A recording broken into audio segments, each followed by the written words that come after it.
જય શ્રી કૃષ્ણ. જય શ્રી કૃષ્ણ.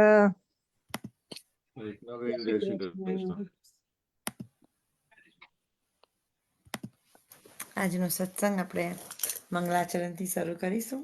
જય શ્રી કૃષ્ણ. જય શ્રી કૃષ્ણ બધાને. જય શ્રી જય શ્રી કૃષ્ણ. કૃષ્ણ. હર્ષિતાબેન, તમને આવડે છે મંગલાચરણ? તમારે ગાવું છે? નિકાલબેન આવ્યા નથી. મેં આ પાડી હતી ને, આવડે છે. હા, ગો હેડ ગો હેડ. ઓ મંગલાચરણ કેજો ના, મંગલાચરણ તો કે કોક ને લઈ લે, અમે આશ્રય નું પદ લઈ લઈશું. Okay, sure. આવડે તો છે મોઢે, પણ અત્યારે બીજી છું. ચિંતા સંતાન હંતારો યત્પદાંભુજરેનવમ સ્વિનાયતન્નિજાચાર્યં પ્રણમામિ મુહુર્મુહુર્ યદનુગ્રહતો જંતુ સર્વદુઃખાતિગો ભવત તમહં સર્વદા વંદે શ્રીમદવલ્લભનંદનમ અજ્ઞાનતિમિરાન્ધસ્ય જ્ઞાનાજનશલાક્યા ચક્ષુરુન્મિલિतं યે તસ્मै શ્રી ગુરુવે નમઃ. નમામિ હૃદયે શેષે લીલાશિરાબ્ધિશયनं લક્ષ્મી સહસ્રલીલાભિ સેવ્યમાनं કલાનિધં ચતુર્વેશ્ય ચતુર્વેશ્યતિભિः સતાં ષડ્ભવ્રાજતે યોત્સવ પંચધારદયે મમ. આપણે આજનો સત્સંગમાં કલ્પેશંકર આપણને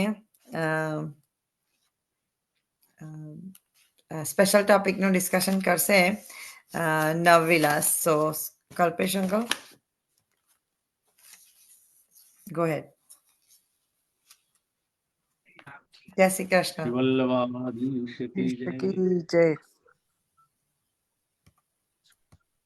આપણે હોલમાં બેઠા હોઈએ ત્યારે આપણે આપણું પોતાનું મોઢું છુપાવીને બેસા હોય છે ત્યાં આગળ.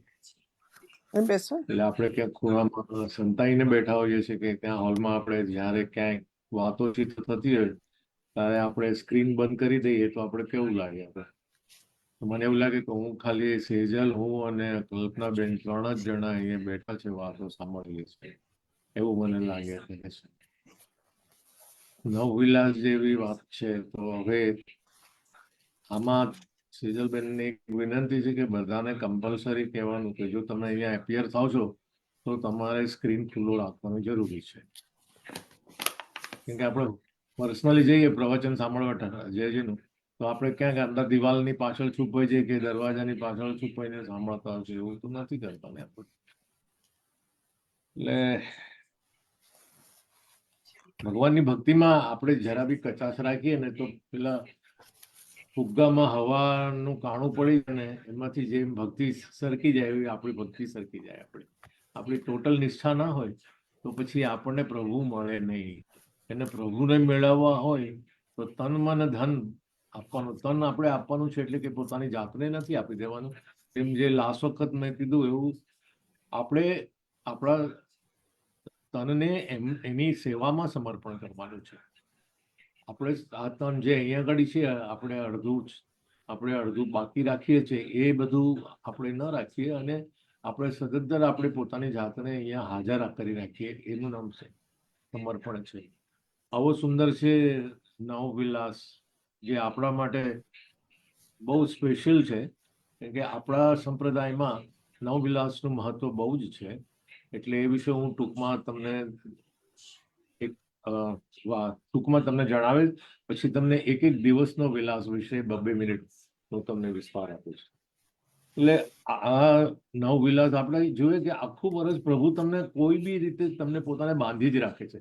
પ્રભુ તમને છોડતા જ નથી. આજે આ મનોરથ છે, આજે આ પ્રાગટ્ય છે, આજે તો તમારે નવવિલાસ પછી તમારે તો આજે ઠાકોરજીનો જન્મ છે, આજે આ જયંતી છે, 11 છે, એકાદશી છે. એટલે ઠાકોરજી આપણને એમની લીલાઓનું વર્ણન કરવામાં આપણને કમ્પ્લીટલી ઓતપ્રોત રાખે છે. અને એ ઓતપ્રોત જે રાખવામાં ના જે પ્રત્યેક પ્રસંગો આપણને દેખાડે છે અને એના જે ગ્રંથોની વિશેષતા આપણને જે આપણા આગળના વલ્લભ કુળ અને આપણા મહાપ્રભુજી વલ્લભાચાર્યજી જે આ પ્રથા કરી છે તે ઘણી સુંદર છે. આનું જે ડિસ્ક્રિપ્શન થાય છે અને આ જે બધી વાર્તાઓને આપણને જે માહિતીઓ મળેલી છે ચોક્કસ ગ્રંથમાંથી મળે છે. એટલે એવું નથી કે આપણે ગૂગલમાંથી શોધીને આપણે નવવિલાસની વાતો કરીએ છીએ, એવું છે જ નહીં. એટલે આપણે આ ગ્રંથોના પ્રમાણથી આપણે વાત કરીએ છીએ. એટલે આ આસો સુદ એકમ કે આસો સુદ નોમ એ દિવસ આપણે કુશી સંપ્રદાયમાં એને નવવિલાસ એટલે એ દિવસે નવ જાતના વિલાસ એટલે નવ જાતના ઠાકોરજીની લીલાનો આપણે ભાસ કહીએ છીએ. એટલે એને નવવિલાસ કહેવામાં આવે. મર્યાદા ભક્તિમાં એને નવરાત્રિ કહે છે, કારણ કે એ નવરાત્રિ ત્યાં આગળ મર્યાદા ભક્તિમાં એ દિવસેમાં દેવી અને માતાજીનું અધ્યયન કરવામાં આવે છે, એનું પૂજન કરવામાં આવે છે. અને એ દિવસોમાં દેવી એટલે 9 પ્રકારની દેવી હતી અને 9 પ્રકારની દેવીઓએ પોતપોતાના રીતે એમને જે પરાક્રમો કરેલા, જે દેવી હોવાના એમની શક્તિનું પ્રદર્શન કરેલું, એ દેવીઓનું આજે એક સાથે મળીને પૂજન કરી અને એમનું પૂજન કરતા વખતે જે ભક્તો છે, મર્યાદા ભક્તિના ભક્તો, એ પોતે આનંદનો પ્રસાદ લે છે. જેને આપણે આજે બહુ પ્રચલિત ગરબા, નવરાત્રિના ગરબા વિશે આપણે જાણીએ છીએ કે ગરબામાં ઘૂમીને એ દેવીઓનું પ્રસાદ જે એની પૂજન કરીને એની કરીએ છીએ. આપણે ઓફકોર્સ જાણીએ છીએ કે ભાઈ મોડર્ન આસ્પેક્ટ એનું આખું જુદું છે, એના વિશે આપણે અહીંયા ડિસ્કશન નથી કરતા. પણ આપણે ત્યાં દેવીના પૂજનના બહાને ગોપીઓ વનમાં જઈને પ્રભુની લીલાને મળવાનો પ્રયત્ન કરે છે. એટલે એમને તો શું છે કે ભાઈ અમે તો વનદેવી છે ને, કે ઠાકોરજી ગોકુળમાં વનમાં ચરાવવા જતા હતા, માટે એ વનદેવી ત્યાં હાજર હતા અને ભગવાનનું રક્ષણ કરે, કારણ કે બાળ સ્વરૂપ હતા. એટલે એ વનદેવી ત્યાં આગળ સાક્ષાત રહેતા હતા અને ઠાકોરજીનું ઇનડાયરેક્ટલી રક્ષણ કરતા હતા. એવી દેવીનું પૂજન કરતા આ 9 દિવસમાં આપણે એ દેવીનું પૂજન કરવાના બહાને આ ગોપીઓ દરરોજ એક પ્રાધાન્ય ગોપીને લઈને, અને આટલું ઘણું બધું અહીંયા આપણે હાજરેલા લોકોને ઘણું ખબર હશે કે આ નવવિલાસ એટલે નવલીલા છે. અને નવલીલા એક ગોપીઓનું પોતાનું લીડ રાખીને એમ કહેવાય કે એ લોકો કરતા હતા. આ દેવીના અલગ અલગ સ્થાનમાં એમના પૂજાને બહાર, એટલે આખા વ્રજમાં જ્યાં જ્યાં પોસિબલ હતું એ 9 સ્થળની એ લોકોએ શું કહેવાય કે સિલેક્શન કરી અને એ 9 સ્થળમાં દરરોજ જુદી જુદી જગ્યાએ જુદી જુદી ગોપીની લીડરશિપમાં જતા હતા. એ જસ્ટ કોલોકોલ લેંગ્વેજમાં હું આ વાત કરું છું. અને નિત્ય નવી જાતની સામગ્રીઓ ધરાવી અને પ્રભુને રીઝવવાનો પ્રયત્ન કરતા હતા. અને એ પૂજાનો થાળ લઈ તે વનમાં પ્રભુને મળતા અને પ્રભુને આરોગાવતા. હવે ત્યારે તો એ વખતે એટલી ભવ્યતા હતી કે પ્રભુ સાક્ષાત હતા અને પ્રભુને સાક્ષાત આરોગાવાનો એમને ખૂબ જ સુંદર લાહો મળતો હતો. આજે તો આપણે ભાવ પ્રકાશ છે, એટલે આપણા ભાવ પ્રકાશ પ્રમાણે આપણે ઠાકોરજીને આપણા પોતાના ઘરમાં, એટલે જે ઘરમાં સ્વસેવ્ય સ્વરૂપ છે એની સાથે બી આપણે અલગ અલગ સામગ્રીઓ ધરી. હું સામગ્રીઓ વિશે અને એના વિશે એક દિવસની જે સામગ્રી કઈ ધરવી જોઈએ એના વિશે બી વાત કરીશ.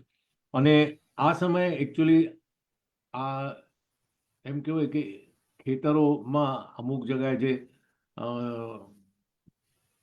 કઈ શરદ ઋતુ ના જ કહે છે, પણ આ ઋતુમાં જે પાક થતો હોય એ પાકનું ખેતરોમાં અનાજ પાકીને હરિયાળી છવાય, એટલે પૂરેપૂરી ના હોય. અત્યારે લણવાની તો નથી હોતી, પણ એના જે પાકમાં હરિયાળી જે પાકી હોય છે એ છવાઈ ગઈ હોય છે. એમાંથી પોતાના ઘરમાં જ્વારા એટલે ઘઉં અને જવ, એના દાણાને પોતે એક જગ્યાએ કુંડામાં વાવીને પહેલે દિવસે એને વાવશો તો એમાંથી જે અંકુરો ફૂટશે, એમાંથી જે અંકુરો ફૂટીને જેની કૂપણો ફૂટશે, એ કૂપણો જે જ્વારાના દ્વારા એટલે લાંબી લાંબી ઘાસ જેવી લાંબી પત્તાઓ થશે. એ પત્તાઓ આપણે આસો સુદ એકમથી લઈને આસો સુદ નોમ સુધી એ જ્વારાને આપણે ત્યાં ઉગવા દઈશું અને એને પરિપક્વ થવા દઈશું. અને પછી એનું જે કરીશું એ ઉગેલા જ્વારાને દશેરાના દિવસે પ્રભુના મસ્તક પર ધારણ કરાવી એમની દશેરાના દિવસે એમનું અંગીકાર કરાવીને એમનું સન્માન કરીએ છીએ. આ ટૂંકમાં નવવિલાસના 9 દિવસની જે પ્રથા છે એ પ્રથા વિશે મેં વાત કરી. હવે આપણે આ 9 દિવસમાં આપણે દરેક દિવસે દરેક ગોપીનું પ્રાધાન્ય ગણાવીને આપણે એ વસ્તુ જાણતા હોઈએ તો આપણે આ નવવિલાસની આપણે આજે માનવાનું કે આજે પહેલો દિવસ છે. આજથી નવવિલાસનો ઉત્સવ શરૂ થાય છે. 9 દિવસ સુધી પ્રતિદિન નવીન ભાવ અંકુરિત થાય છે. એ જેમ જ્વારા અંકુરિત થાય છે એમ આપણો ભાવ બી ત્યારે એ દિવસે અંકુરિત થાય છે. એ ભાવથી આપણે નૂતન વસ્ત્ર, નૂતન સામગ્રી એ બધી પ્રભુને ધરાય છે. 9 દિવસ જુદા જુદા રંગના છાપાના વસ્ત્ર, તમને બધાને અડધા જે સેવા ઘરમાં પહોંચતા હશે એમને ખબર છે કે છાપાના વસ્ત્રો અથવા આપણે જે ઇન્ડિયાથી આવેલા છે અમુક જે વડીલો અહીંયા છે એમને છાપાના વસ્ત્રો વિશે ખબર હશે કે ત્યાં છાપકાના હોય અને કપડા પર પેલા પ્લાસ્ટિકના બીબા બનાવીને એના પર ડિઝાઇન છાપે એ છાપાના વસ્ત્રો. એટલે આ 9 દિવસમાં તમે એવા શણગારેલા છાપાના વસ્ત્રોની આપણે એને એ વસ્ત્રો ધરાય છે. આજે માટીના 10 પાત્રોમાં જ્વારા વવાય છે. માટીના કુંડામાં ઘઉં વગેરે એ નાખીને વાવવામાં આવે છે. તેને અંકુર રોપણ કહેવાય છે. એમાં કેટલા ભાવ આવે છે? 10 કે છે ને, એટલે 9 ભાવ, એટલે 3 ભાવ છે આપણા. મેઇન 3 ભાવ છે, રાજસ, તામસ અને સાત્વિક. હવે રાજસ અને તામસ ને સાત્વિક એટલે એનું 3 ગણીએ આપણે, કે 3 કોમ્બિનેશન ગણીએ, એટલે એ રીતે 9 દિવસ પૂરા થાય. અને એ 9 કુંડા આપણે મૂકીએ. અને 10મા દિવસે નિર્ગુણનો ભાવ છે કે જે સાત્વિકતાથી બી ઉપર છે, એનો નિર્ગુણ ભક્ત. એમ 10 પ્રકારના 10 પાત્રો દ્વારા અંકુરિત કરવામાં આવે છે. આ દ્વારા દશેરાના દિવસે કલગી રૂપે આપણે પ્રભુને મસ્તક ધરાય છે, જેમ મેં આગળ કીધું. આ 9 દિવસ ગોપીજનોએ દેવી પૂજન એના નામે પ્રભુની વિવિધ મનોરથો કરી પ્રસન્ન કર્યા છે, પ્રભુનો મિલાપ કર્યો છે, પ્રભુને સર્વ અર્પણ કરે છે. આ નવવિલાસની ભાવનાના 9 પદ બી રચ્યા છે.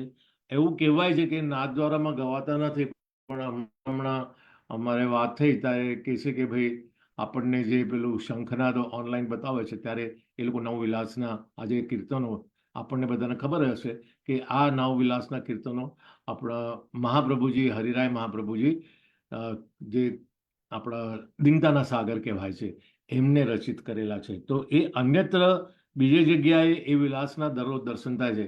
આજે કોઈને કહી શકશો કે આજે કયો વિલાસ હતો, દિવસ કયો હતો સેજલ? આજે કયો દિવસ હતો? આજે 7મો. કેમ 7મો આજે? આમ ખાલી 7મો ને આમ 8મો બે આમ છે. 7મો ને, ના, 8મો 8મો કાલે અને છે. 9મો આપણા છે ને, શ્રીનાથજી એટલે પ્રમાણે, હા, શ્રીનાથજી ના એના પ્રમાણે આજે 7મો, આપણામાં 7મો દિવસ. 7મો સાતમ દિવસ. જ છે, આજે આમ 7મો 7મો જ છે. પુષ્ટિ માર્ગ માટે 7મો કારણ કે દિવસ. રોજ આપણે વાઘા બદલીએ ને એ પ્રમાણે મને તો ખબર કે 7મો આજે છે, ના, 7મો એવું દિવસ. નથી. 7મો એમાં છે આજે. હા, એટલે એટલમ એવું નથી, પણ એક દિવસે બે જય શ્રી ત્રીજ કૃષ્ણ. આવેલી, એટલા માટે આજે 7મ છે. અને કાલે 8મ ને 9મ બે ભેગા છે. એટલે આપણા પ્રમાણે કાલે 8મ ને 9મ છે. અને શનિવારે દશેરા છે.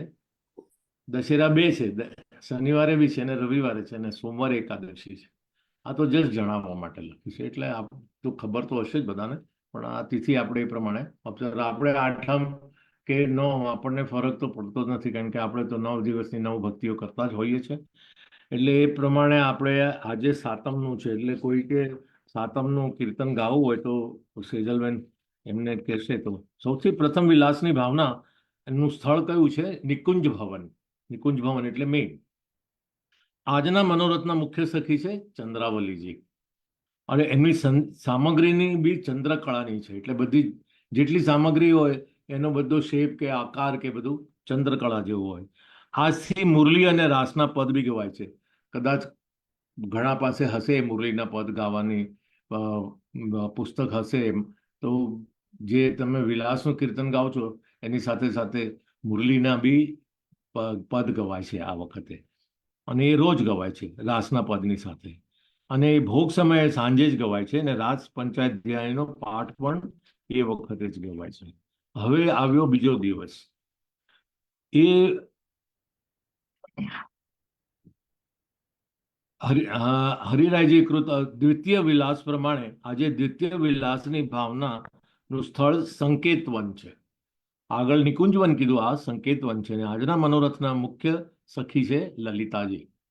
આ લલિતાજી એટલે આપણા માટે શ્રી ગોસાઈજીનું સ્વરૂપ કહેવાય, અને એની સામગ્રી ફક્ત ખીરની હોય છે, જસ્ટ જાણ ખાતર. અને હવે રહ્યું ત્રીજ. આ તૃતીય વિલાસનું લીલા સ્થળ છે નિકુંજ મહેલ. આ મનોરથમાં મુખ્ય સખી વિશાખાજી છે, અને એમની સામગ્રી છે બાસુંદી. અને ચોથા દિવસની સામગ્રી છે નિત્ય સામગ્રી ઉપરાંત આજે વિશેષમાં બુંદીના લાડુ, મોહનથાળ, જલેબી અને ઉત્સવની સકડીની સામગ્રી ધરાય છે. અને આજે ચતુર્થ વિલાસનું લીલા સ્થાન પરાસોલી છે. પરાસોલી કરીને એક જગ્યા છે. એ પરાસોલીમાં આજે મનોરથના મુખ્ય સખી ચંદ્રભાગાજી છે, અને સામગ્રીમાં ખરબંડ મેં જેમ આગળ કીધું એમ જલેબી અને લાડુ છે. હવે પાંચમ આવ્યું. પાંચમા દિવસે વિલાસનું લીલા સ્થળ છે કદલીવન. આ બધા સરસ સુંદર જગ્યાઓ છે. કદાચ જેણે જાત્રા કરી હશે એમને તો આ બધી વસ્તુનો ખરેખર આમ જોઈને આનંદ બી મળ્યો હશે, એમાં બધી લીલાનો આભાસ બી થયો હશે. તો કદલીવન છે, અને આ મનોરથના મુખ્ય સખી છે સંજાવલીજી, અને સામગ્રીમાં મનોહરના લાડુ. હવે મનોહરના લાડુ એ મને ખબર નથી કે સામગ્રી કેવી રીતે કરાતી હશે, અને દૂધ પૌવા ખાસ. આ રહ્યા પાંચમનો. હવે છઠ્ઠની વાત કરીએ આપણે, કે છઠ્ઠા વિલાસનું લીલા સ્થળ ગોધનવન છે, અને આ ગોધનવનના મનોરથના મુખ્ય સખી રાઈજી છે. આપણે આ સખીનું નામ બહુ નહીં સાંભળ્યું હોય, બી જે હતા એમનું નામ બી બહુ નથી સાંભળ્યું, પણ આ રાઈજી કરીને એના મુખ્ય સખી છે, અને મુખ્ય સામગ્રી મોહનથાળ અને માલપુઆ છે. આજે શ્રી રામચંદ્રજીના જીવનનું દર્શન બી આજે છઠને દિવસે, કારણ કે દશેરા આવે છે એટલે એ દિવસે રાવણ કરીને રામચંદ્રજી ઘરે પધાર્યા હતા, તો એમની વધાઈ જે કરવાની હોય છે એ છઠના દિવસે આપણે શરૂ કરતા હોઈએ છીએ. અને તેમજ રામ ભક્ત હનુમાનજીના ગુણગાન બી ગાવાના છે, અને રામ ભક્તો જાનકીજીને બી શોધે છે તેવી લીલાના કીર્તન બી સાંજે ભોગ સંધ્યામાં આ રાગ માટે ગવાય છે. હવે આવ્યું સાતમો દિવસ, જે આજનો દિવસ છે. આજે સાતમા દિવસના વિલાસનું લીલા સ્થળ છે ગહ્વર વન. આજના મનોરથનું મુખ્ય સખી કૃષ્ણાવતીજી છે. જો આપણે આટલા બધા સખીઓ છે, આપણે 2 કે 3 સખીઓ સિવાય, અને આપણને ચતુર્થ પ્રિયા એટલે આપણે 4 એમના એમ કે આપણે એમના બહુ પ્રિયાજી કહેવાય, પ્રિય કહીએ, પણ આ સખીઓ છે ગોપીઓ, એટલે એમના નામ આપણને એનાથી આપણે વાકેફ નથી, પણ આપણને આજે ખબર પડશે કે આ લીલા સ્થળમાં ગહ્વરવનમાં આજના મનોરથની મુખ્ય સખી છે કૃષ્ણાવતીજી, અને એમને વડી અને બુંદીની સામગ્રી ધરાય છે. કાલે છે આઠમ અને નવમી છે, પણ આપણે આઠમની વાત પહેલા કરીશું.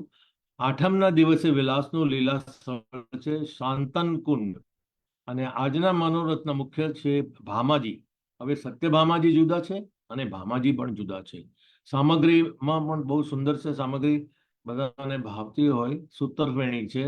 ભદ્રવનના વનદેવીના પૂજન આ દિવસે થાય, એટલે કાલે જે પૂજન થાય આઠમને દિવસે, એ આ વનદેવીના પૂજન માટે ગોપીજનો અહીંયા યુથો પધાર્યા છે, પરંતુ ચિંતન અને ગુણગાન તો નંદનંદન જ કરતા હોય છે.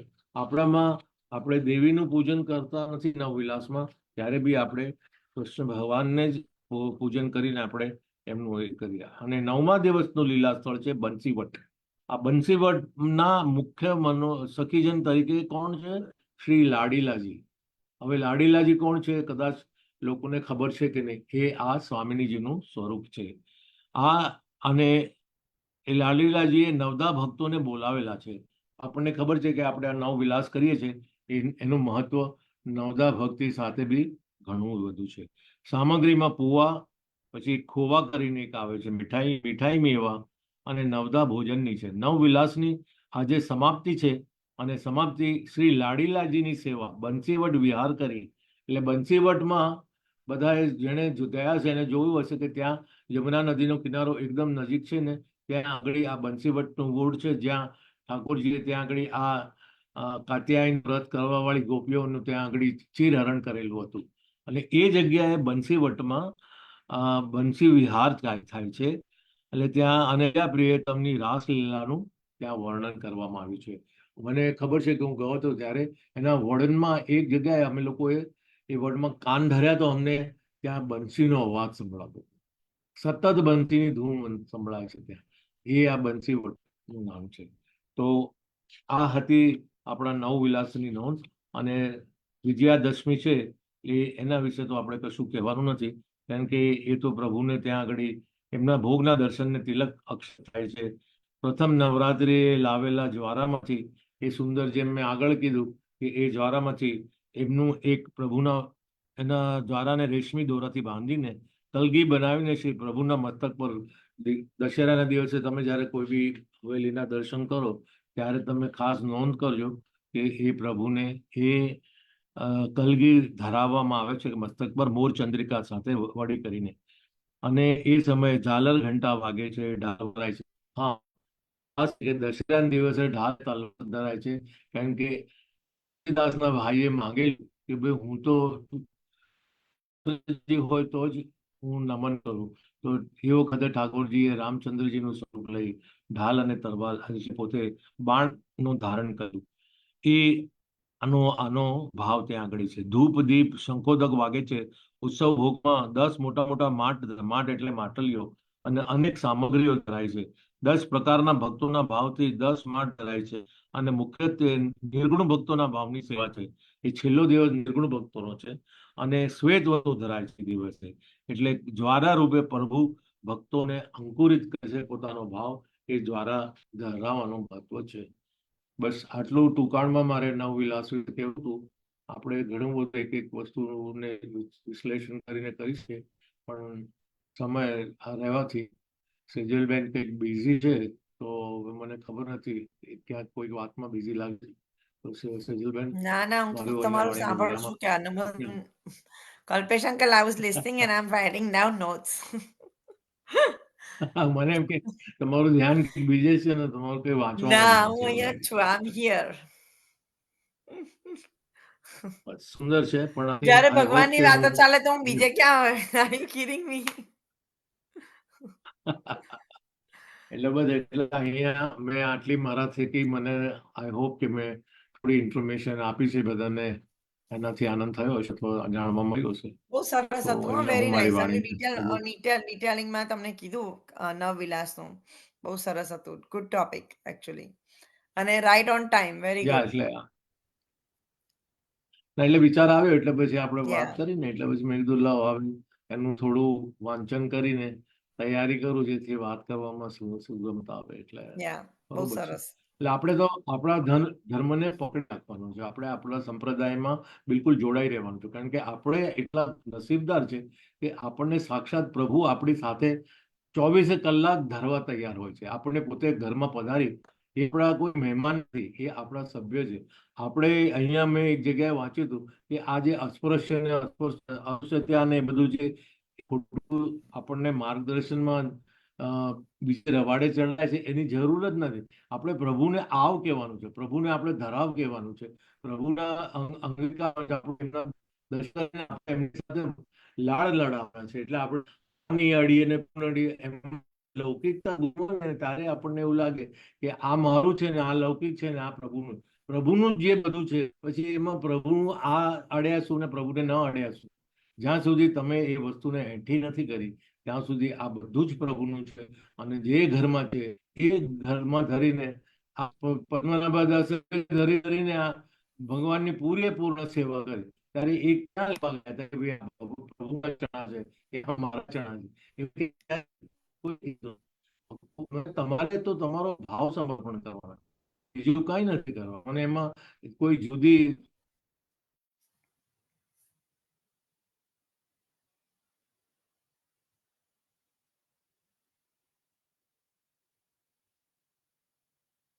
I think I'm going to disconnect you. Are you there, Kalpesh uncle? થઈ ગયો હોય. Okay. Anyway, બસ તો આટલું જ કહેવું તું મારે. તમારે સેજલબેન આગળ વધારો. Thank you. Jai Shri Vallabh Krishna. આશીષ. ત્યાં ફ્લોરિડામાં તો બહુ જ એ છે વાવાઝોડું અને વરસાદ તો આઈ ડોન્ટ થિંક કે લતા આંટી અને હસમુખ અંકલ જોડાવાના છે.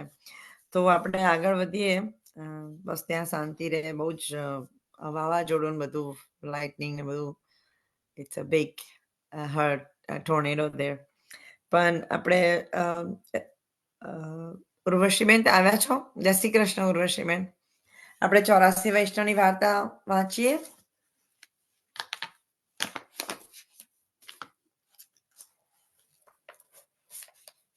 ઉર્વશીબેન જય શ્રી કૃષ્ણ. સંભળાય છે?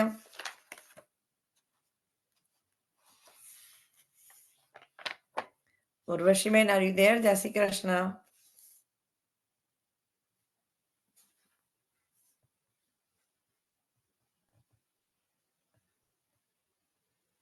ઉર્વશીબેન જય શ્રી કૃષ્ણ. એક મિનિટ.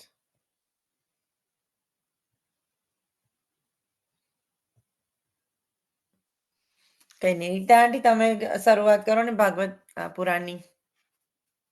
સંભળાય છે Rita aunty? Can you hear મી?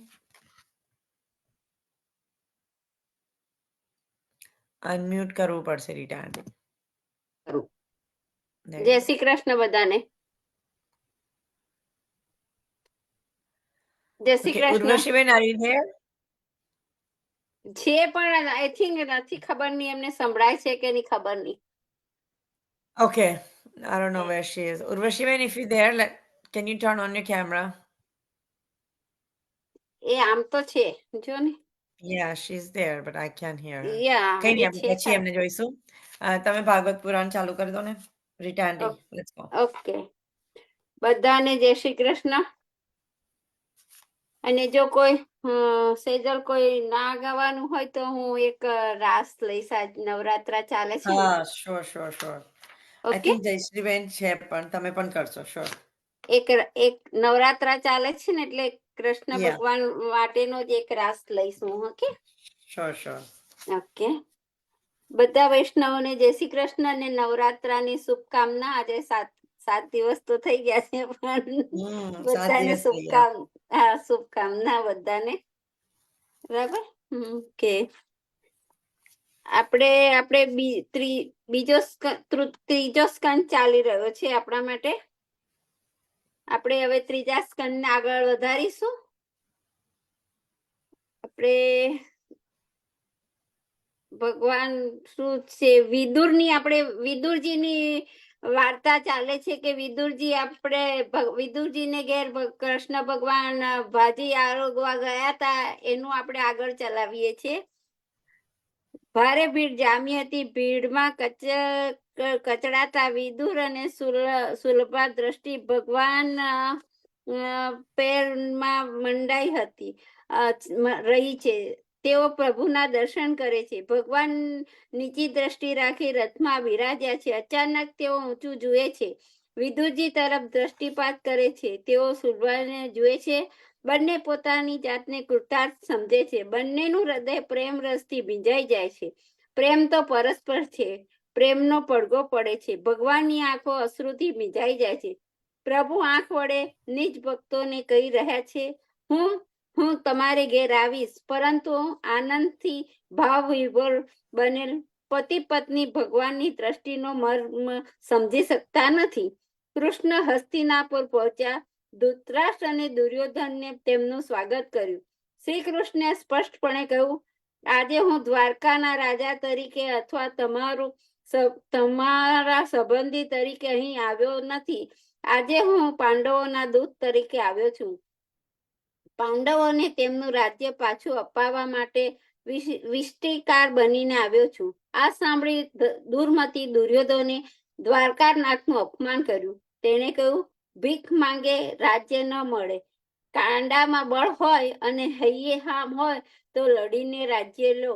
વિના યુદ્ધે તો સોયની અણી મૂકવા જેટલું જમીન પણ હું પાંડવને આપવાનો નથી. પરંતુ ધૃતરાષ્ટ્રે વાત વાળી લેવા પ્રયત્ન કર્યો. તેણે કહ્યું, દ્વારકાનાથ, આ તો ભાઈ વચ્ચેનો ઝઘડો છે. તમે તેમાં શા માટે પડો છો? મૂકો એ એ વાત જમવા પધારો, 56 ભોગ તૈયાર છે. શ્રી કૃષ્ણ કહે છે, હું તારા ઘરનો એક દાણો પણ નહીં લઉં. પાપીનું અન્ન ખાનારની બુદ્ધિ બગડે છે.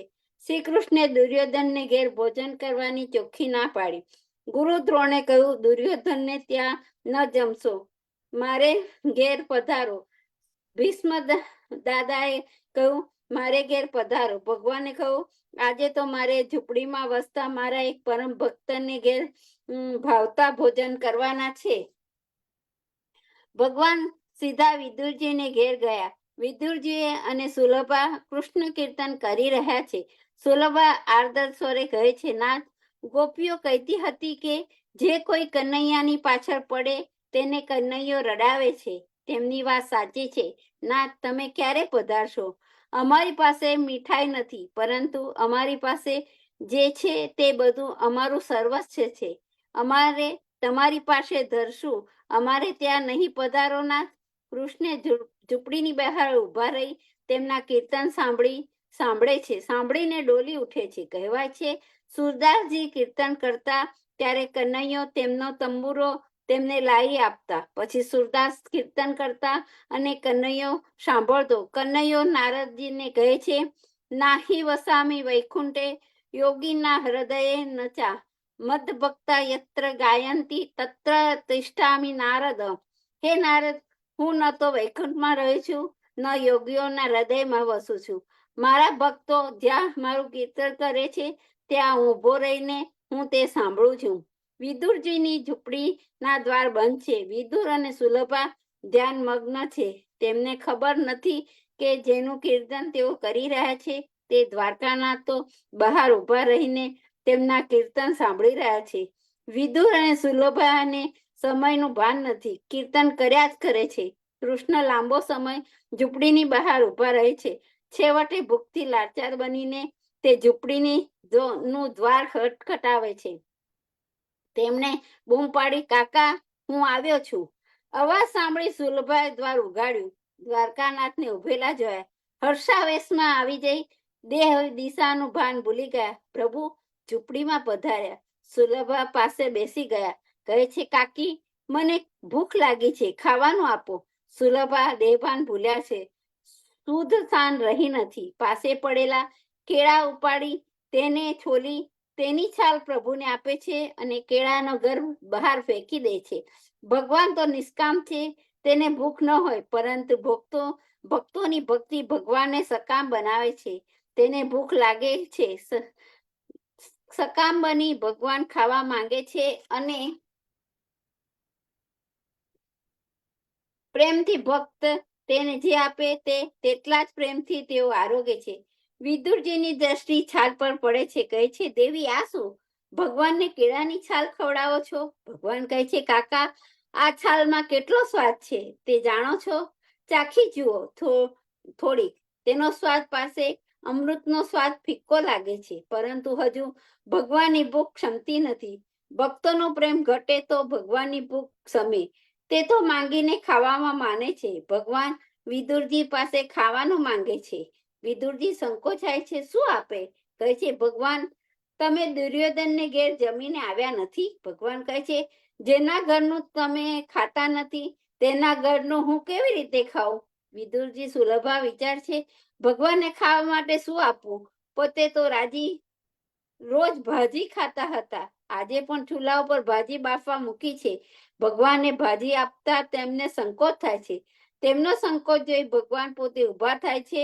ચૂલા ઉપર બાફવા મૂકેલી ભાજી પોતાના હાથે ઉતારે છે અને તે ભાવપૂર્વક આરોગે છે. ધન્ય છે વિદુરજી, ધન્ય છે સુલભાજી, ધન્ય છે તેમ ભગવાન સામે ચાલીને તમારા ઘેર પધારે છે. માંગીને પોતાને હાથે લઈને ભાજી આરોગે છે. ભગવાને વિદુરજીના ઘરની ભાજી ભાવથી આરોગી અને સુરદાસજીએ તેમનો સંબંધ ભગવાન સાથે જોડી દીધો. ગાયું, દુર્યોધન को मेवा त्यागो साग विदुर घर खाई, जेठ फूल संभारी के खाए, बहुविधि प्रेम लगाई, प्रेम से सब निपुरुष सेवा किन्हीं आप बने हरिनाई, राजसु यज्ञ युधिष्ठिर कीनो नामे जुट उठाई, प्रेम के बस अर्जुन रथ हाक्यो भूल गए ठकुराई, ऐसी प्रीति बड़ी वृंदावन गोपी नाच नचाई, सुरक्रूर इस लायक नाही कई लगी करे बढ़ाई।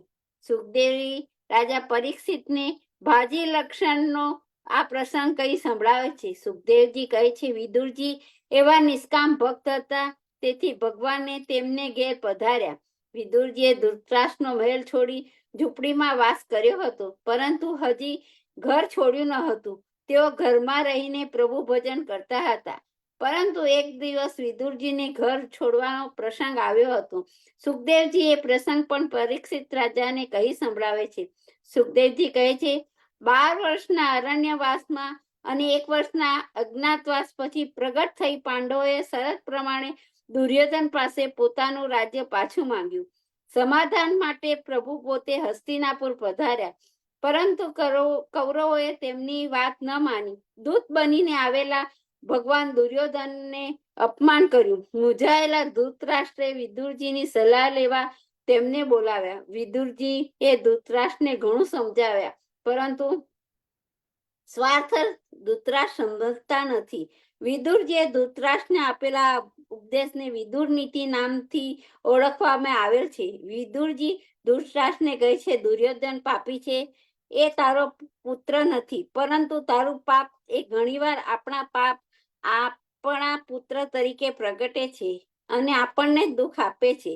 દુરાચારી પુત્ર મા બાપની દુર્ગતિ કરે છે, સદાચારી પુત્ર મા બાપને સદગતિ કરે છે. દુરાચારી પુત્રનો ત્યાગ કરવો જોઈએ.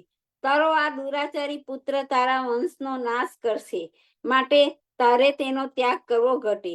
વિદુરજી કહે છે, યુધિષ્ઠિર અજાત શત્રુ છે, તેણે તમારા અનેક અપરાધો સહન કર્યા છે, એનું રાજ્ય એને પાછું આપવું જોઈએ. પ્રભુએ પાંડવોને અપનાવ્યો છે, તેઓ તેમનો વિષ્ટિકાર બનીને આવ્યા છે. પ્રભુ તેમને ગાદી અવશ્ય બેસાડશે.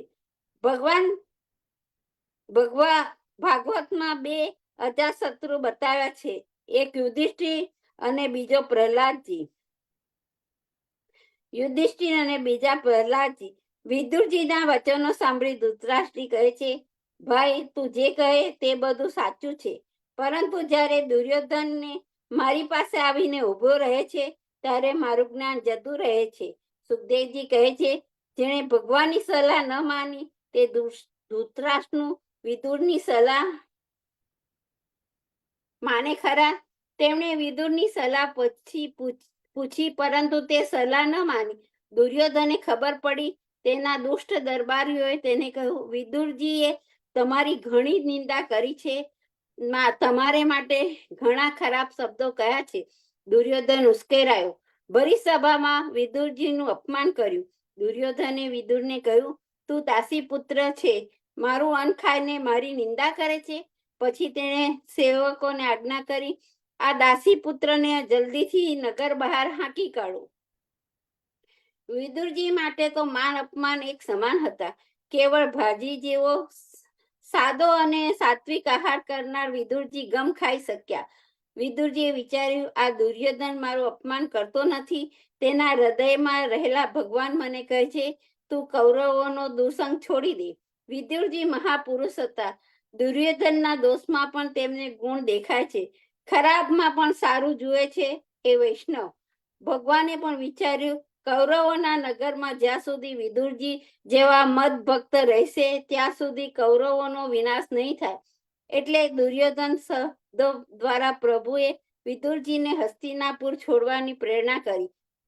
રામાયણમાં પણ એવો જ પ્રસંગ છે. ભક્ત વિભીષણે રાવણને સલાહ આપી, સીતાજીને શ્રી રામચંદ્રજીને સોંપી દે. અભિમાની રાવણે એ સલાહ ન ગમી. તે ગુસ્સે થયો, વિભીષણનું અપમાન કર્યું. વિભીષણે રાવણને સંગ છોડ્યો, રામચંદ્રજીનો સાથ જોડ્યો, અને એનું નામ પ્રભુ પ્રેરણા. જ્યાં સુધી ભક્તરાજ વિભીષણ લંકામાં રાવણની સાથે રહે છે, ત્યાં સુધી રાવણનો વિનાશ ન થાય. સત્પુરુષોના સાથમાં રહેતા દુર્જનોનો મળતા પ્રભુ પણ અચકાય છે. દુર્જનોને મારતા પ્રભુ પણ અચકાય છે. વિભીષણ ગયા અને લંકાનો નાશ થયો. દુર્યોધન સેવકો વિદુરજીને ધક્કા મારી દૂર કરે તે પહેલા સમજીને જ વિદુરજીએ દુર્યોધનનો ત્યાગ કર્યો. દુર્યોધનના ગામનો પણ ત્યાગ કર્યો. તેમણે પોતાના ધનુષ બાણ ઉતારી ધૃતરાષ્ટ્ર પાસે મૂકી દીધા અને તીર્થ યાત્રાએ ચાલી નીકળ્યા. વિદુરજીએ ગૃહ ત્યાગ કર્યો. વિદુરજીએ એક તીર્થ યાત્રા કરી પોતે તીર્થયાત્રા કરવા નીકળ્યા છતાં વિદુરજીએ પોતાની સાથે કઈ લીધું નથી. યાત્રામાં જઈ પ્રભુ દર્શન કરવા માટે યાત્રા એ પર્યટન નથી, પ્રભુની સાનિધ્યમાં જવાનું સાધન છે. યાત્રા કેવી રીતે કરવી તે વિદુરજીને બતાવ્યું છે. ભાગવતના 3જા સ્કંદમાં 1લા અધ્યાયમાં 19ના શ્લોકમાં યાત્રા કરનારે શું કરવું તે કહેવામાં આવ્યું છે. વિદુરજી અવધૂત વેશમાં ફરતા હતા. શરીરને શણગારતા ન હતા. પવિત્ર અને થોડુંક જ ભોજન લેતા હતા. શુદ્ધ વૃત્તિથી પોતાનો નિર્વાહ કરતા હતા. પ્રત્યેક તીર્થમાં સ્નાન કરતા હતા. પ્રભુ પણ ભૂમિ પર શયન કરતા હતા. ભગવાનને પ્રસન્ન કરવા વ્રતો કરતા હતા.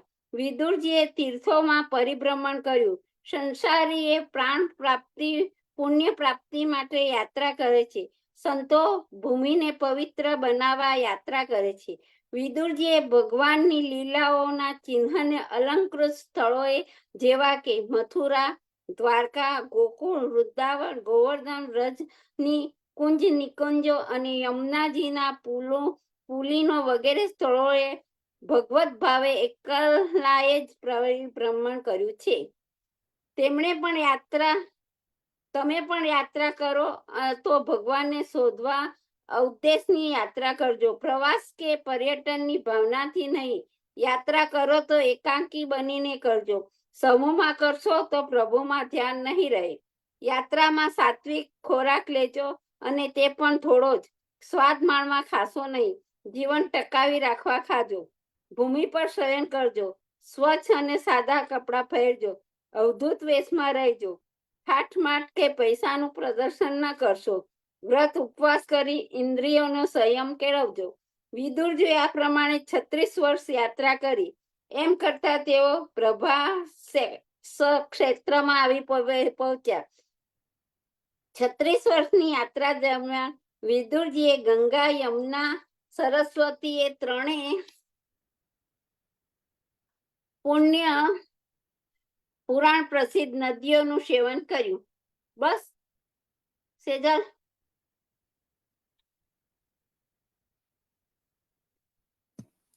યસ, બરાબર છે. કયા પાના પર છો તમે? શું બકા? કયા પેજ પર આપણે એન્ડ કર્યું છે? મારી બુકના 148. 148. ઓકે. હા, યા. એટલે નેક્સ્ટ ટાઈમ 148 થી આ વાંચવાનું. જે સબસે ઊંચી પ્રેમ સગાઈ છે ને, એ તો બહુ જ સરસ બ્યુટીફુલ ગાયું છે એમાં મહાભારતમાં તો. હા હા, બહુ જ સરસ ભજન છે એ. આપણે કોઈ વખત ગાઈશું. એ બહુ જ સરસ સુંદર યા ભજન. યા. એ છે ને કસામાં લખેલું હશે ને હું શોધી કાઢીશ. હા, એ બહુ ફાઇન છે ભજન. આના કરતા કસામાં લખેલું હશે ને એ બહુ સરસ આમ ડિટેલમાં લખેલું હશે આના કરતા. યા, એનું છે ને આખું ભજન એક વખત આપણને શોધીને પછી આપણે ગ્રુપમાં મૂકી દઈશું. મૂકીને ગાઈશું. હશે મારી પાસે જે ભજનની બુક છે ને મોટી, એમાં આખું ડિટેલમાં છે. યા, હું કાઢી રાખીશ. Sure. Thank you. You welcome. So પેજને બધાને બુકમાર્ક કરી દો અને પછી આપણે નેક્સ્ટ ટાઈમ એ પેજથી શરૂ કરીશું. લેટ્સ ડુ ધી 84 વૈષ્ણવ. ઉર્વશીબેન, જય શ્રી કૃષ્ણ. આપણી પાસે બધા આપણા ગ્રંથો સાથે બાજુમાં લઈને જ બેસીએ એટલે આપણે ગ્રંથોનું પણ પોઝિટિવ એનર્જી આપણને મળતી હોય છે. હું તો યોગા અને આયુર્વેદ શીખવાડું છું, તમને ખબર જ છે. પણ આ બધા ગ્રંથોમાંથી પણ કેટલી બધા આપણને પોઝિટિવ વાઇબ્રેશન મળતા હોય. આપણે ખાલી ખોલીએ અને એમાંથી જ આપણને કેટલી બધી એનર્જી મળતી હોય છે, કારણ કે લખેલા છે ઋષિ મુનિઓએ, રાઈટ? તો એનાથી આપણને કેટલા સરસ વાઇબ્રેશન્સ મળતા હોય છે. એટલે આપણી સાથે પોતાના ગ્રંથ હોવા જોઈએ જ્યારે આપણે વાંચન કરતા હોય એનું. ગો હેડ ઉર્વશીબેન. જય શ્રી કૃષ્ણ. જય શ્રી કૃષ્ણ સર્વે વૈષ્ણવને. જય શ્રી આજે હું કૃષ્ણ. 84 વૈષ્ણવમાંથી વૈષ્ણવ 61 વીરબાઈ દામોદરદાસની માતા ની વાર્તા સંભળાવું છું. હવે શ્રી આચાર્ય પ્રભુજીની સેવકની દાસ કાયસ્થની માતા વીરબાઈ જે શેરગઢમાં રહેતી હતી તેમની વાર્તાનો ભાવ કહીએ. ભાવ પ્રકાશ. લીલામાં એ પુલંદી છે, ત્યાં વનદેવી એમનું નામ છે. શ્રી ગિરિરાજજીના સંગથી એને દ્રઢ ભક્તિ થઈ છે. શ્રી આચાર્યજી શ્રી ગોવર્ધન પ્રગટ્યા એટલે ભૂમિ પર એ ઉપર બધો ભગવદીય પરિકર પ્રગટ્યો છે. શેરગઢમાં એક કાયસ્થ દ્રવ્યપાત્ર ગણો તે કાશી ગયો. કાશીમાં એ કાયસ્થના ઘરે વીરબાઈ પ્રગટી હતી. તેની શેરગઢના કાયસ્થની સાથે સગાઈ થઈ, લગ્ન થયું. તે વીરબાઈનો એક પુત્ર શેરગઢમાં થયો, તેનું નામ દામોદર દાસ થયું. તે દામોદર દાસ વર્ષે 9 વર્ષના થયા ત્યારે શેરગઢમાં એક નવો હાકેમ આવ્યો. તે બહુ ખરાબ આવ્યો. જેની પણ પાસે દ્રવ્ય જુએ તેને કંઈક કલંક લગાડી દ્રવ્ય વધુ લઈ લે. ચોરીથી ચોરી કરવા લાગ્યો. ત્યારે વીરબાઈના પતિએ કહ્યું, હવે શું કરીએ? હાકીમ બધું દ્રવ્ય લેશે. ત્યારે સ્ત્રીએ કહ્યું, બધું દ્રવ્ય ભેગું કરીને મને સોંપી દો. હું કાશી મારા મા બાપને ઘરે જઈ રહું, ત્યારે બીજો હાકીમ આવશે ત્યારે આવીશ. જો આજ હાકીમ રહેશે પછી તમે પણ કાશી ચાલ્યા આવજો. ત્યારે વીરબાઈના પતિએ કહ્યું, તે સારું કહ્યું. પછી તે કાયસ્થે બધું દ્રવ્ય ભેગું કરી 5 દિવસ મોહર કરાવી વીરબાઈને સોંપી. પછી પોતાનો બેટો દામોદર દાસ અને 2 બેટી તથા વીરબાઈ બધાને સાથે કાશી મોકલી દીધા. વીરબાઈ કાશીમાં આવીને રહે છે. 4 મહિના પછી હાકીમ એક બ્રાહ્મણને કલંક લગાવ્યું અને બધું દ્રવ્ય લીધું અને ઘર વગેરે લૂંટી લીધું. એના ગૌર સ્વરૂપ શ્રી ઠાકોરજી મોટા અને એક લાલજી હતા. તેના ઘરેણા કપડા વાસણ હાકીમે લૂંટી લીધા. તેથી બ્રાહ્મણની સ્ત્રી રોવા લાગી. ત્યારે બ્રાહ્મણે કહ્યું, તું રોઈશ નહીં, જે હશે તે થશે. પછી હાકીમ જ્યારે બજારમાં ઘોડા ઉપર ચડી જતો હતો ત્યારે બ્રાહ્મણ તલવાર લઈને હાકીમને મારી. તેથી ઘોડા પરથી પડ્યો. ત્યારે તેની છાતી પરથી ચડીને બ્રાહ્મણે કટારી પર પેટમાં મારી અને મરી ગયો. પછી હાકીમના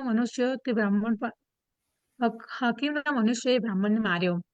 આ પ્રકારે બંને માર્યા. એ વાત રાજાએ સાંભળી એટલે બીજો હાકીમ શેરગઢ મોકલ્યો. તે બહુ જ ભલો મનુષ્ય હતો. શેરગઢમાં સુખ થયું. તેથી જે લોકો ત્યાં ભાગી જતા હતા તે બધા શેરગઢમાં આવ્યા.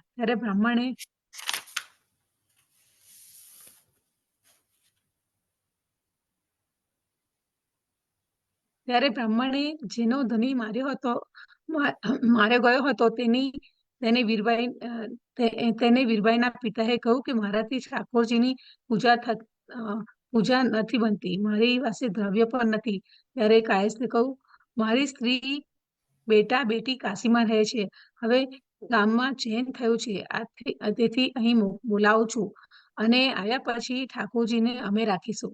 ત્યારે બ્રાહ્મણે કહ્યું, બહુ સારું. શેરગઢની નદી છે. ત્યાં બ્રાહ્મણ એક વખત ગયો.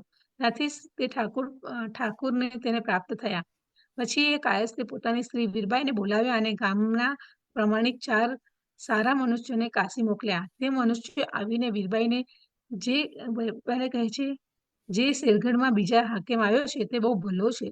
હવે તમે શેરગઢમાં ચાલો, તમારા ધણીએ તમને બોલાવ્યા છે.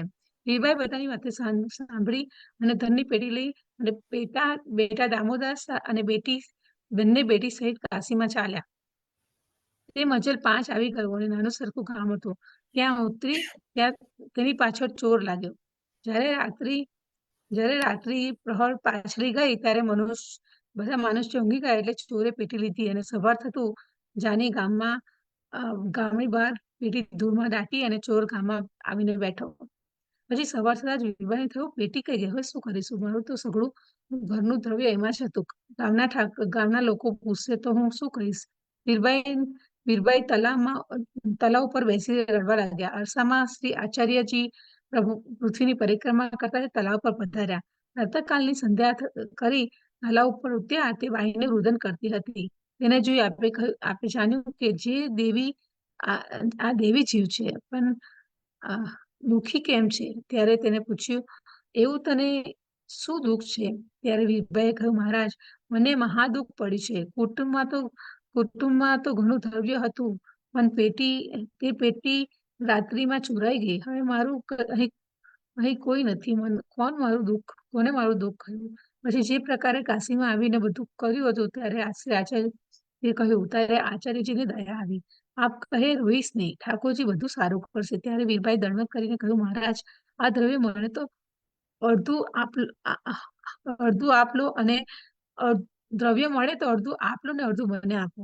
અને અમારું સઘળું કુટુંબ આદિ આપની કૃપાથી જીવે છે, અને હું આપણી દાસી થઈ જન્મભર તમારો ગુણ, તમારો ઉપકાર નહીં ભૂલું. ત્યારે શ્રી આચાર્ય કહે છે, તું દેવી જીવ છો, તેથી અમારી છો.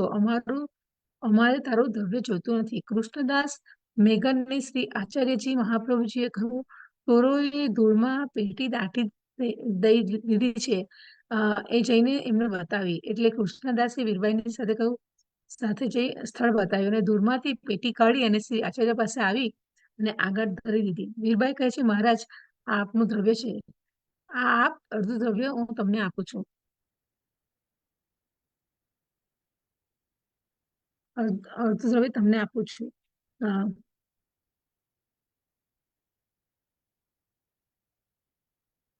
329 પાણી નથી આવ્યું.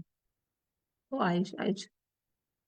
આપનું આપેલું મને મળ્યું છે, અને મને તમારો સેવક બનાવો. ત્યારે શ્રી આચાર્ય કહે છે, હમણાં તો તું માર્ગમાં છો, તેથી અમારા પુષ્ટિમાર્ગના ધર્મમાં તારાથી બનશે નહીં.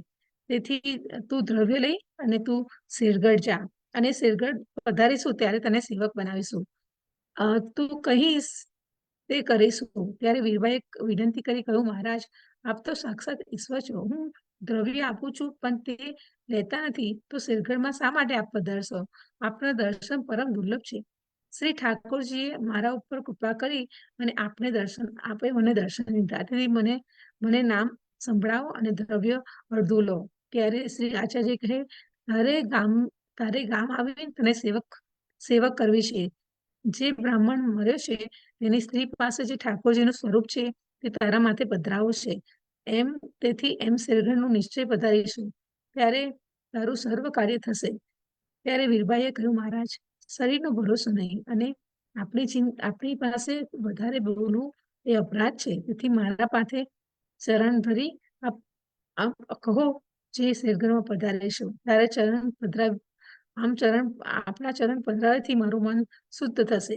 શ્રી આચાર્યજી વીરબાઈની આવી પ્રીતિ જોઈ બહુ પ્રસન્ન થયા. પોતાના ચરણામી વીરબાઈના માથે પર ધરી અને વચન આપ્યું, અમે શેરગઢ પધારી તારો અંગીકાર કરીશું. અને વીરબાઈ દંડવત કરી ને બેટા બેટીને લઈને શેરગઢ આવી.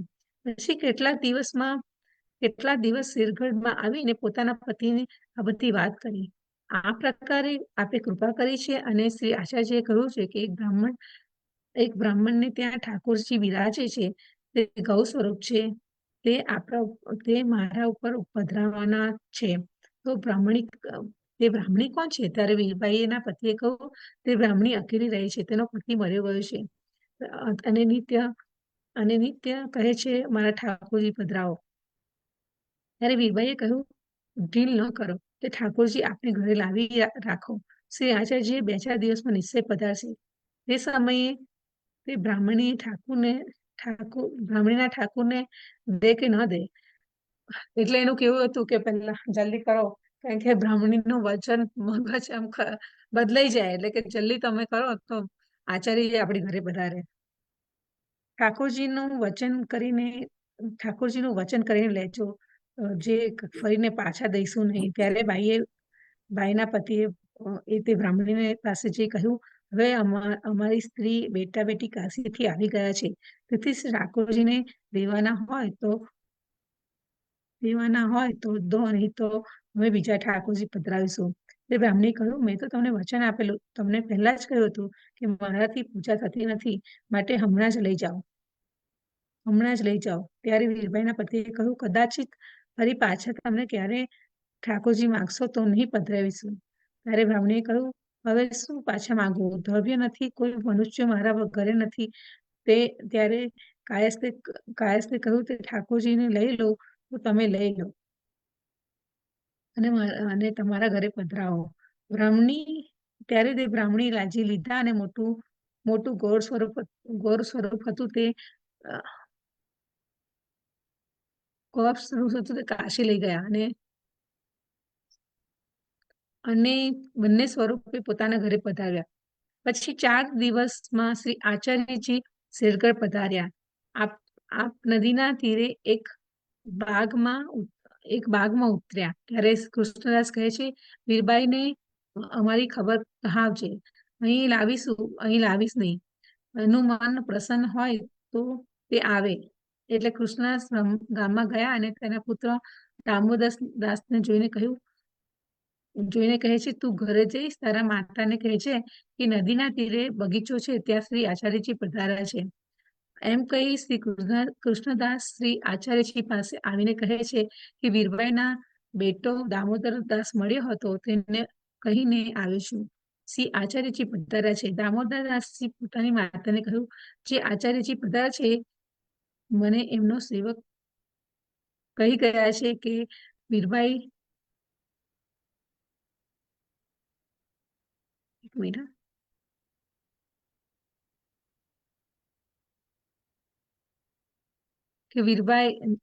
આ સાંભળતા જ વીરબાઈ દોડી આવી અને બગીચામાં આવી. શ્રી આચાર્યજીને દંડવત કરીને વિનંતી કરે છે કે મહારાજ, મારે ઘરે પધારો, બધા કુટુંબને શરણે લો. શ્રી ઠાકોરજી આપે કહ્યા હતા તે મારી ઘરે પધારી ગયા છે, તે મારા માથે પધરાવો. ત્યારે શ્રી આચાર્યજી કહે છે, તું દૈવી જીવ છે, તારાથી ભગવત સેવા બનશે, તેથી તને નામ અને બ્રહ્મ સંબંધ બંને કરાવવાનું છે. મને તારું કુટુંબ સાધારણ જીવ છે, તેથી તેમને નામ સંભળાવીશું. તારા સંગથી બધાનો ઉદ્ધાર થશે. તેથી તું નદીમાં નાહીને જા આવ. અને પછી વીરબાઈ નદીમાં નાહીને આવી ત્યારે શ્રી આચાર્ય મહાપ્રભુજીએ તેને નામ સંભળાવીને બ્રહ્મ સંબંધ કરાવી છે.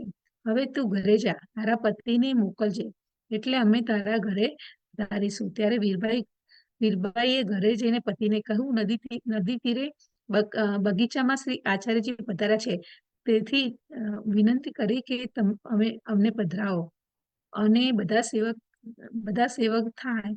ત્યારે પતિએ કહે કે તમે પણ સાથે ચાલો. પછી સ્ત્રી પુરુષ બંને આવીને શ્રી આચાર્યજીને વિનંતી કરી ઘરે પધરાવ્યા.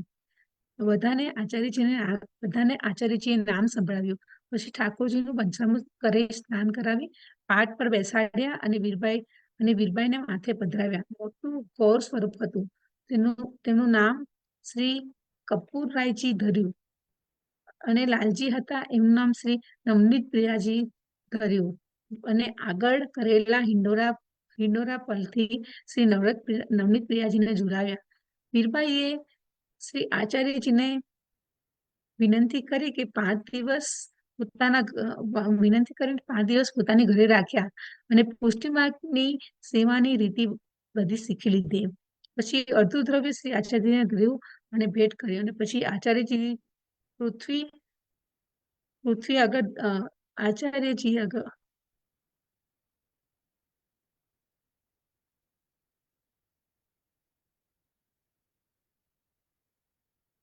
એક મિનિટ, પૃથ્વી પરિક્રમા આગળ વધારી હશે એમ.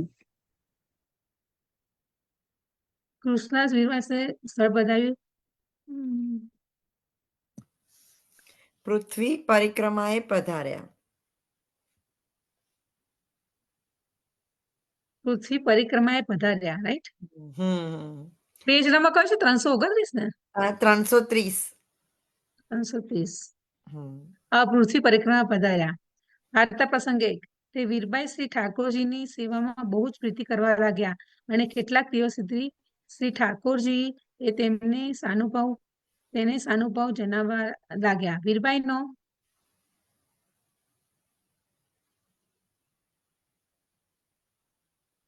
છે ને એક આગળ પાછું પેજ થઈ ગયું. વીરબાઈનો ગર્ભ રહ્યો.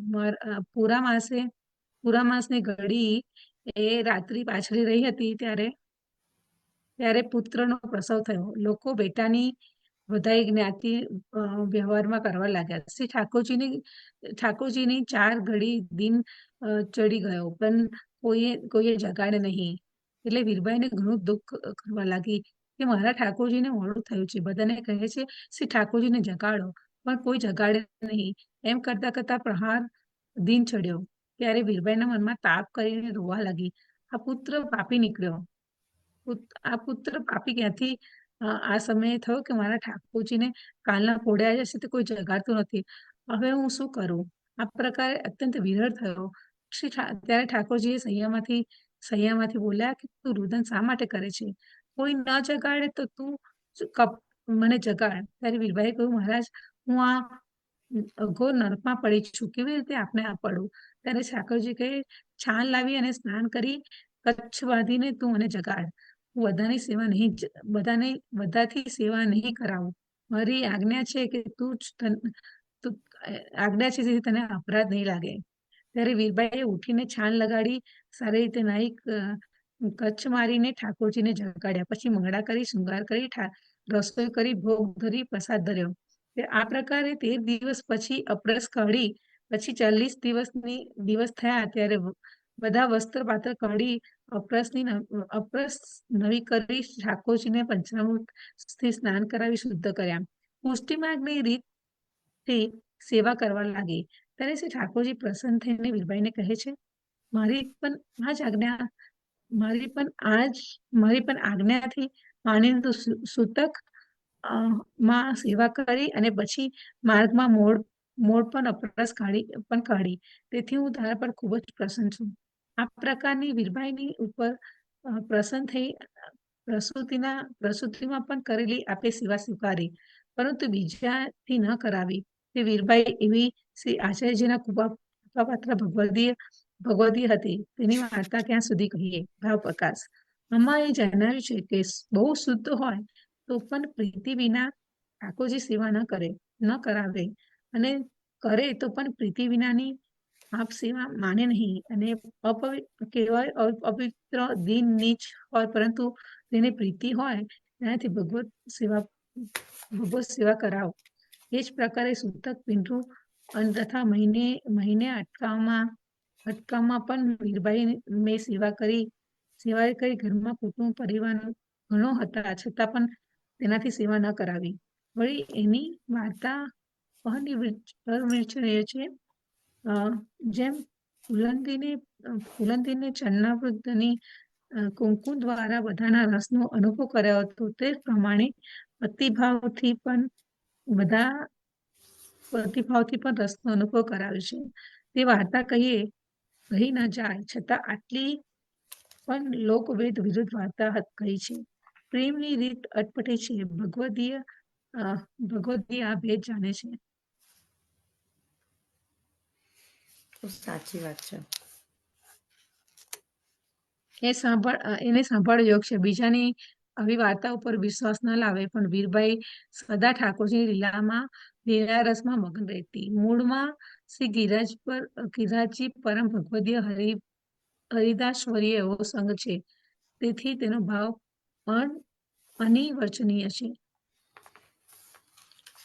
બહુ જય સરસ શ્રી કૃષ્ણ. વાર્તા હતી, પણ કેટલા બહુ સરસ ભાવથી વાર્તા હતી. જેની પાસે ભગવાન ભાવ એની હોય સેવા એની પાસે જ ભગવાનની સેવા જાય. બહુ સાચી વાત તો છે. બોલ, પ્રસૂતિમાં હતા તો ભગવાને કીધું તું જ મારી સેવા કર. તો અને ભગવાન સેવા પણ જેને ભાવ હોય ને સાચા હૃદયથી તેની પાસેથી જ કરાવે છે. હા. બધાના નસીબમાં નથી હોતી સેવા. સાચું. એમાં તો આપણે માર્ક કર્યું શ્રીનાથજીમાં, આપણે ઇન્ડિયામાં શ્રીનાથજીનું ખરેખર સરસ હતા. શ્રીનાથજીમાં જવું હોય ને તો મારો પોતાનો અનુભવ છે. એક વખત તો મારું શ્રીનાથજી જવાનું નક્કી થયું બધું જ, પણ ખબર નહીં રાત્રે કશું થયું ને પછી મારું કેન્સલ થયું ને મારી જગ્યાએ બીજા લોકો કહે. મેં કીધું ભગવાન શું કર્યા છે. અને એવું થાય હા, ઘણી વાર તમારે જવાનું ના હોય ને તો તમારે ગમે એટલું હોય ને તો કેન્સલ થઈ જાય. મારે એવું મથુરા જતી ગેડે થયું હતું. બોલો, અમે લોકો, હું તો તે વખતે નાની હતી બહુ, હું અને મારો ભાઈ અમે બંને જતા હતા મથુરા, મારા પપ્પાના એક ફ્રેન્ડ સાથે જતા હતા. તો અમે 3 જ જણા જતા હતા, રાઈટ. તો કઈ રસ્તામાં આવ્યું તો અંકલને પાછું આવવાનું થયું, તો અમે અડધે ગયેલા પાછા આયા. બોલો, એ તો કહું છું કે ટ્રેનમાંથી. મથુરા. એવું મને 2-3 વાર અનુભવ થયા છે કે તમે તૈયાર થયેલા બધું રેડી કપડાં બપડા બધું ને પછી કશો સંજોગ હોય તો તમે એવું નથી કે તમે ના જઈ શકો પણ એવા સંજોગ હોય છે ને તમે ના જાઓ. એ વખતે ના જઈ શકો, પછી પણ નેક્સ્ટ ટાઈમ તમે જઈ શકો જ્યારે તમે જાઓ એવું બધે તમે ખરેખર ધારો ને કે મારે હવે આ વખતે જવું જ છે, તે વખતે જઈ શકાય એવું છે. હા. થેન્ક યુ ઉર્વશીબેન. જય શ્રી કૃષ્ણ. આપણે તમારે કદાચ પછી ભજન ગાવું પડશે, આજે ચક્ષુષા છે નહીં તો, અને આઈ થિંક જયશ્રીબેન પણ હશે. ઓકે, હું પણ તૈયાર કરી દઉં હા, છું. આપણે ત્યાં સુધી ગીતાનું પારાયણ કરીએ. શ્લોક નંબર 11મો, ચેપ્ટર 16. મીતાબેન, જય શ્રી કૃષ્ણ મીતાબેન.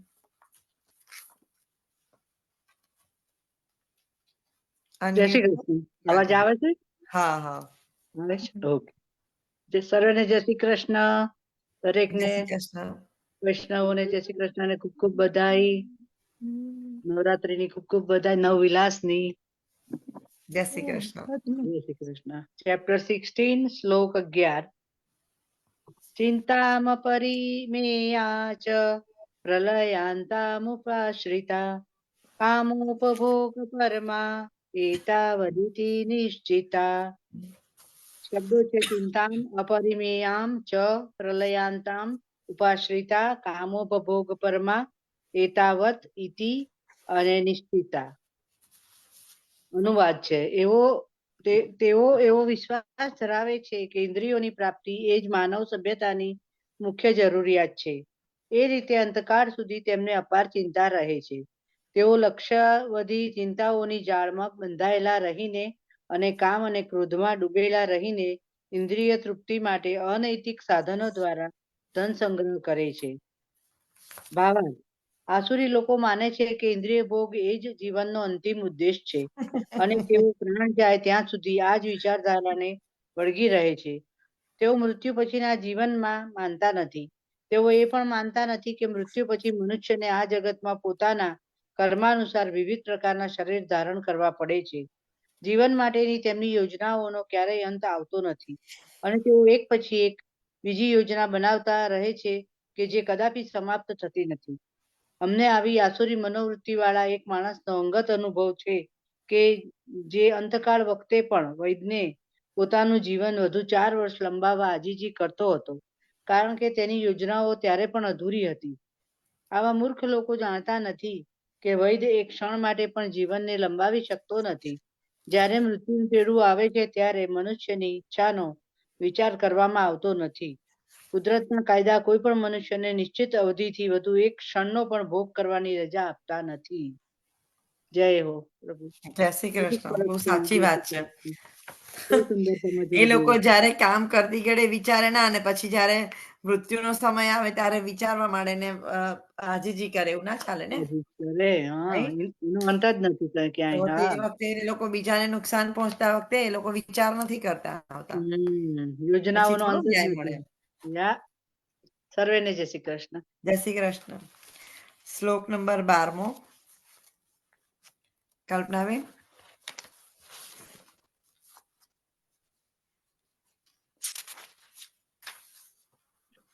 જય શ્રી કૃષ્ણ કલ્પનાબેન. મ્યુટ છો તમે, કલ્પના આંટી? અનમ્યુટ કરો.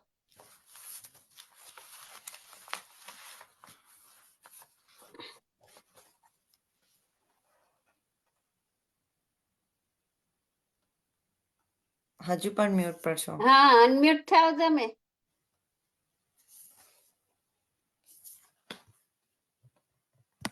Try now. ઓકે. આશા પાશ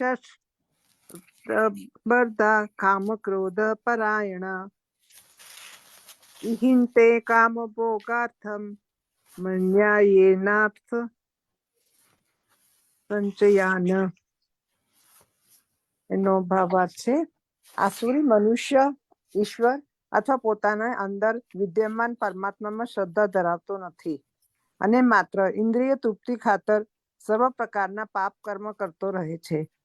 તે જાણતો નથી કે તેના હૃદયમાં એક સાક્ષી હાજર છે. પરમાત્મા દરેક જીવના કાર્યો જોતા રહે છે. ઉપનિષદોમાં કહ્યું છે તેમ એક વૃક્ષ પર બે પક્ષી બેઠા છે. એક પક્ષી કર્મ કરતું શાખા પર લાગેલા સુખ દુઃખ રૂપી ફળ ભોગવે છે અને બીજું તેનું સાક્ષી છે. પરંતુ આસુરી મનુષ્યને ન તો વૈદિક શાસ્ત્રનું જ્ઞાન છે અને ન તો તેને કોઈ શ્રદ્ધા છે. તેથી તે ઇન્દ્રિય ભોગ ખાતર ગમે તે કરવા પોતાનું સ્વતંત્ર માને છે અને પરિણામની પરવા કરતો નથી. હા, બસ એ થઈ ગયું છે. સાચી વાત છે. 13મો શ્લોક.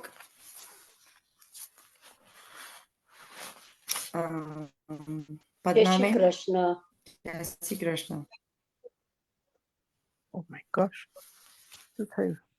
ઇદમધ્ય મયા લબ્ધ મિમં પ્રાપ્સ્યસે મનોરથમ ઇદમસ્તેદમપી મે ભવિષ્યતિ પુનર્ધનમ ઇદમ અધ્ય મયા લબ્ધમ ઇમં પ્રાપ્સે મનોરથમ ઇદમ અસ્તિ ઇદમ અપી મે ભવિષ્યતિ પુનર્ધનમ.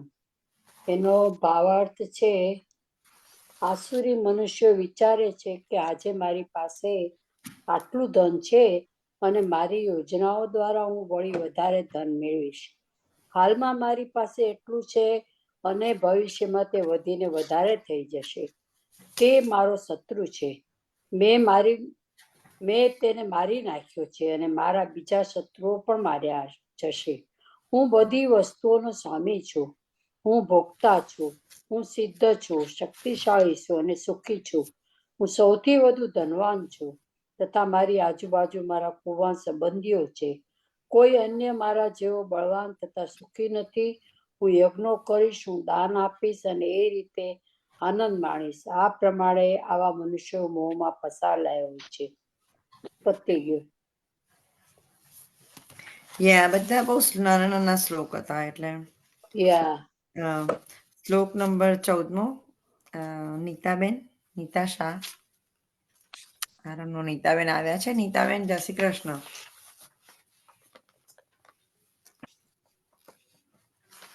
ચૌદમો શ્લોકમાં છે. નીતાબેન, જય શ્રી કૃષ્ણ.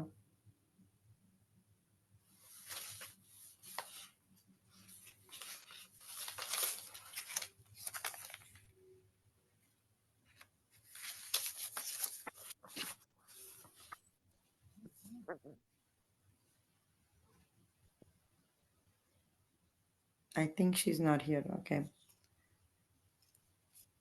Asomaya hatam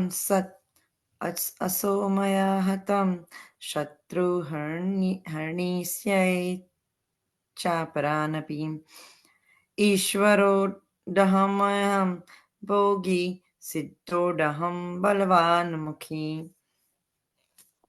એનો અનુવાદ છે,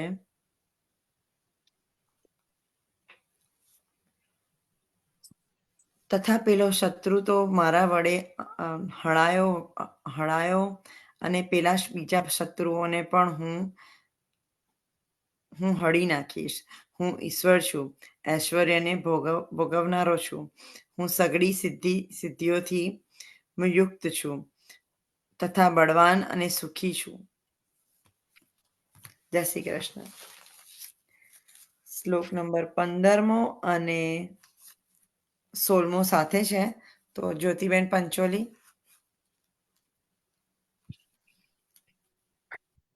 જય શ્રી કૃષ્ણ. જય શ્રી કૃષ્ણ. સંભળાય છે બધાને? હા. ઓકે. જય શ્રી કૃષ્ણ બધાને. અધ્યાય 16મો, શ્લોક નંબર 15મો. આદ્ય અભિજવાન અસ્મિ કો અન્ય અસ્તિ સદૃશ્યો મયા યક્ષે દાસ્યામિ મોદિષ્યે ઇતિ અજ્ઞાન વિમોહિતા. 16મો બી ભેગો જ ગાયેલું ને હા. શ્લોક? ઓકે, બંને સાથે જ છે એકચ્યુઅલી. ઓકે. અને એક ચિત્ત વિભ્રાંતા મોહ જાલ સમાવૃતા પ્રસક્તા કામ ભોગેશુ પતંતી નરકે અસુચો. અનુવાદ: આસુરી મનુષ્ય વિચારે છે આજે મારી પાસે આટલું ધન છે અને મારી યોજનાઓ દ્વારા હું વળી વધારે ધન મેળવીશ. હાલમાં મારી પાસે આટલું છે અને ભવિષ્યમાં તે વધીને વધારે થઈ જશે. તે મારો શત્રુ છે અને મેં તેને મારી નાખ્યો છે અને મારા બીજા શત્રુઓ પણ માર્યા જશે. હું બધી વસ્તુઓનો સ્વામી છું. હું ભોગતા છું. હું સિદ્ધ છું, શક્તિશાળી અને સુખી છું. હું સૌથી વધુ ધનવાન છું તથા મારી આજુબાજુ મારા કુળવાન સંબંધીઓ છે. કોઈ અન્ય મારા જેવો બળવાન તથા સુખી નથી. હું યજ્ઞો કરીશ, હું દાન આપીશ અને એ રીતે આનંદ માણીશ. આ પ્રમાણે આવા મનુષ્ય મોહમાં ફસાયેલા હોય છે. બીજો અનુવાદ પણ છે. આ પ્રમાણે વિવિધ ચિંતાઓથી ઉદ્વિગ્ન થયેલા અને મોહજાળના બંધનમાં ફસાયેલા તેઓ ઇન્દ્રિય ભોગમાં અત્યંત આસક્ત બને છે તથા નરકમાં પડે છે. એ 16મા શ્લોકનું અનુવાદ હતું. ભાવાર્થ છે, આસુરી મનુષ્ય ધન મેળવવાની તેની ઈચ્છાની કોઈ સીમા જાણતો નથી. તેની ઈચ્છા અનંત હોય છે. તે માત્ર એટલું જ વિચારતો હોય છે કે તેની પાસે અત્યારે કેટલી સંપત્તિ છે અને એવી યોજના ઘડે છે કે સંપત્તિનો તે સંગ્રહ વધતો જ જાય. એ જ કારણ પણ તે ગમે તે એવા પાપ કરવામાં અચકાતું નથી અને અનૈતિક તૃપ્તિ માટે કાળા બજાર કરે છે. તે પોતાની સંપત્તિ જેમ કે જમીન, પરિવાર, મકાન, બેંકમાંની મૂડી વગેરે ઉપર મુગ્ધ હોય છે અને તેમાં વધારો કરવાની યોજના હંમેશા કરતો રહે છે. તે પોતાની શક્તિ પર જ આધાર રાખે છે અને જાણતો નથી કે પોતે જે સંપત્તિ પ્રાપ્ત કરી રહ્યો છે તે પૂર્વે કરેલા સત્કર્મોનું ફળ છે. તેને આવી વસ્તુઓ એકત્ર કરવાની તક આપવામાં આવે છે, પરંતુ પૂર્વજન્મના કારણોનો તેને ખ્યાલ હોતો નથી. તે તો માત્ર એટલું જ માને છે કે પોતાની સંપત્તિનો સંચય પોતાના ઉદ્યમથી જ થયો છે. આસુરી મનુષ્ય તેના પોતાના કાર્યોની શક્તિમાં વિશ્વાસ રાખે છે, પરંતુ કર્મના નિયમમાં માનતો નથી. કર્મના નિયમ પ્રમાણે પૂર્વજન્મમાં સત્કર્મ કરવાના પરિણામે મનુષ્ય ઉચ્ચ કુળમાં જન્મે છે અથવા ધનવાન બને છે કે શિક્ષિત કે ઘણો રૂપાળો થાય છે. પરંતુ આસુરી મનુષ્ય માને છે કે આ સર્વ વસ્તુઓ આકસ્મિક હોય છે તથા પોતાના અંગત સામર્થ્યને લીધે મળે છે. તેને વિભિન્ન પ્રકારના લોકો, સુંદરતા તથા શિક્ષણની પાછળ કોઈ વ્યવસ્થા, યોજના હોવાનું ભાન થતું નથી. આવા અસુરી મનુષ્યની પ્રતિયોગિતામાં જે કોઈ સામે આવે છે તે તેનો શત્રુ બની જાય છે. આવા અસુરી મનુષ્ય ઘણા છે અને તેઓમાંનો દરેક અન્ય લોકોનો શત્રુ હોય છે. આ શત્રુતા પહેલા મનુષ્યો વચ્ચે, પછી કુટુંબો વચ્ચે, તે પછી સમાજો વચ્ચે અને અંતે રાષ્ટ્રો વચ્ચે વધતી જાય છે, જે હાલ અત્યારે થાય છે દુનિયામાં. બહુ સિરિયસલી, બાપરે. તેથી દુનિયાભરમાં નિરંતર સંઘર્ષ, યુદ્ધ તથા શત્રુતા ચાલ્યા કરે છે. દરેક આસુરી મનુષ્ય વિચારે છે કે તે પોતે અન્ય સર્વના ભોગે જીવી શકે છે. સામાન્ય રીતે આવો મનુષ્ય પોતાને સર્વોપરી ઈશ્વર માને છે અને આસુરી પ્રચારક પોતાના અનુયાયી લોકોને કહે છે કે તમે ઈશ્વરની શોધ અન્યત્ર શા માટે કરી રહ્યા છો? તમે પોતે જ ઈશ્વર છો. તમે મન ભાવે તેમ કરી શકો છો. ઈશ્વરમાં વિશ્વાસ કરશો નહીં. ઈશ્વરને કાઢી મૂકો. ઈશ્વર મરણ પામ્યો છે. આ જ આસુરી લોકોનો ઉપદેશ છે. આસુરી મનુષ્ય બીજાઓને પોતાના સમાન અથવા પોતાના કરતા વધારે ધનવાન તથા પ્રભાવશાળી જુએ છે. તેમ છતાં તે એવું વિચારે છે કે પોતાના કરતા અન્ય કોઈ વધુ ધનાઢ્ય કે પ્રભાવશાળી નથી. ઉચ્ચ લોકમાં જવાની બાબતમાં તે યજ્ઞ કરવામાં માનતો નથી. અસુરો એમ માને છે કે તેઓ પોતાની યજ્ઞ પદ્ધતિ બનાવી લેશે તથા એવું યંત્ર બનાવી લેશે કે જેના વડે તેઓ ગમે તે ઉચ્ચ લોકમાં જઈ શકશે. આવા અસુરી માણસનું સર્વશ્રેષ્ઠ ઉદાહરણ રાવણ હતો. તેને માણસો સમક્ષ એવી યોજના પ્રસ્તુત કરેલી કે પોતે એક એવી સીડી બનાવશે કે જેના દ્વારા કોઈ પણ વ્યક્તિ વેદોક્ત યજ્ઞો કર્યા વગર જ સ્વર્ગમાં જઈ શકશે. તેવી રીતે આધુનિક યુગના આસુરી માણસો યંત્ર પદ્ધતિ દ્વારા ઉચ્ચતર ગ્રહ મંડળોમાં જવાનો પ્રયાસ કરી રહ્યા છે. આ બધા જ મોહના ઉદાહરણો છે. પરિણામ એ આવે છે કે તેમની જાણ વિના તેઓ નરકના માર્ગે આગળ વધે છે. અહીં સંસ્કૃત શબ્દ મોહજાલ બહુ મહત્વપૂર્ણ છે. જાલ એટલે જાળ. જાળમાં ફસાયેલી માછલીની જેમ તેઓ મોહરૂપી જાળમાં ફસાઈને તેમાંથી બહાર નીકળી શકતા નથી. જય શ્રી કૃષ્ણ. જય શ્રી કૃષ્ણ. આ લોકોને તો ખરેખર સત્સંગની બહુ જ જરૂર છે, આપણા કરતા વધારે. એકચ્યુઅલી એટલે જ આપણે આવા સમયમાં ખરેખર સત્સંગની બહુ જરૂર છે, ભગવાનની સેવાની બહુ જરૂર છે. આ એલન મસ્ક ના જઈ આવ્યો ગ્રહ ઉપર. આમાં છે ને ગ્રહ યંત્ર પદ્ધતિ દ્વારા ગ્રહ મંડળમાં જવાનો પ્રયાસ કરી રહ્યા છે. એ વર્ષો પહેલા લખાયેલું છે, અત્યારે હાલ થઈ રહ્યું છે બધું. હા, સાચી આ વાત છે. બધું જ. એટલે આપણે પેલું કે છે ને કે બધું વિજ્ઞાન છે, બધું સંશોધન થયું છે, બધું થયું છે, પણ કોના ઉપર થયું છે? એ ગીતા ઉપર થયું છે બધું સંશોધન. સાચી વાત છે. આપણે ગીતાજી તો પહેલા સ્ટાર્ટિંગ થી ઇન્ટ્રોડક્શન કર્યું હતું ને. આપણે જે પછી હવે કોવિડ પછી બધાને ડિસ્ટન્સ રાખો ને હાથ ધોવાના ને એ પછી આપણું તો ક્યારનું આવેલું હતું ઓલરેડી. પુષ્ટિ માર્ગમાં તો છે જ. જરા પણ કશે પણ અડકીને આપણે હાથ ધોવાના હોય. આપણા તો ધર્મ ક્યારના વર્ષોથી છે. પુષ્ટિ એટલે માર્ગમાં તો આવું બધું પહેલેથી અહીંયા છે. introduce. પણ આપણે લોકો તો કરતા જ તા ને. આપણે તો પહેલેથી કરતા હતા. આપણે તો પહેલેથી કરતા હતા. રાખથી અડાયા છાણાની રાખથી હાથ ધોવાના. હા, આપણે તો એનાથી હાથ વાસણ ધોતા બી હતા. એનાથી કરતા યા હતા. વાસણ પહેલા બી. તો કરતા હતા ને. અને ઇન્ડિયામાં તો એવું જ કરતા હતા ને. સેવા પૂજાના વાસણ એ કામવાળા આવે એ લોકોને નહીં આપવાના, હાથે જ ધોવાના. કોઈને નહીં આપવાના. એ બધું હતું. ઇન્ડિયામાં તો વાસણ પણ એનાથી માંજતા હતા, હાથ પણ એનાથી ધોતા હતા. એનાથી અહીંયા ધોતા બધું હતા. આપણે અહીંયા બધું ગયું. સાચી વાત છે. સાબુ. અહીંયા સાબુ આવી ગયા બધે. ગુડ. રાખોડા અહીંયા ઇન્ડિયામાં તો રાખોડાથી જ વાસણ માંજેલા છે. હા, ઇન્ડિયામાં તો રાખોડીથી. રાખોડીથી જ વાસણ માંજ્યા છે. અને એના જેવા સાફ કરો ને એટલા સરસ સાફ થતા હતા. બહુ સરસ. એકદમ ચકાચક થઈ જતા હતા. વાસણ પણ આપણે એઠા વર્ષ બધા ધોઈને એ લોકોને આપીએ ઘસવા માટે પણ. હા, એમને ના આપીએ. અને સેવાના તો નહીં જ. સેવાના તો કદી ના સેવાના નહીં આપવાના. કોઈ કામવાળા જાતે જ ઘરના સેવાના ઘરના વાસણ તો માણસ જ જાતે ધુએ. જ. ઘરના માણસ જ ધુએ. સેવાના ધુએ. કોદીના કામવાળાને આપવાના. એટલે આ બધું તો આપણી સંસ્કૃતિમાં ઓલરેડી હતું જ. હવે આપણે કેટલું જાળવી રાખીએ છીએ એ પર આધાર છે. આપણે જાણીશું, આપણા છોકરાઓ ખબર નથી જાળવશે કે નહીં જાળવે. હું તો જાળવું છું હજી. જાળવે છે. હજી ઘર સાફ સફાઈ જાતે જ કરું, કોઈ બોલાવતી નથી હું. ના પણ એ લોકો તો ડિસ્પોઝેબલ બસ ખાવાના ને એટલે પછી વાંધો નહીં. એ લોકોનું આખું જીવન ચેન્જ થઈ જવાનું. કારણ કે હવે છે ને મને આર્ટિફિશિયલ ઇન્ટેલિજન્સ મને યાદ છે ને, અમારી ઘરે પહેલા અમારા બા હતા ને, તો અમારા પડોશી પટેલ ની ઘરેથી ખાવાનું આવે ને તો આમ રસોડાની બહાર મૂકે. પટેલ ના ખાય, ઘરમાં લાવવાનું જ નહીં. રસોડાની અંદર તો આવે જ નહીં. રસોડામાં પણ ઘૂસવા નહીં દેવા. હું એવું જ કરતી હતી, રસોડામાં મારે નથી ઘૂસવા દેતી. પણ હવે શું અહીંયા આયા એટલે નથી બધું રાખતા એવું હવે.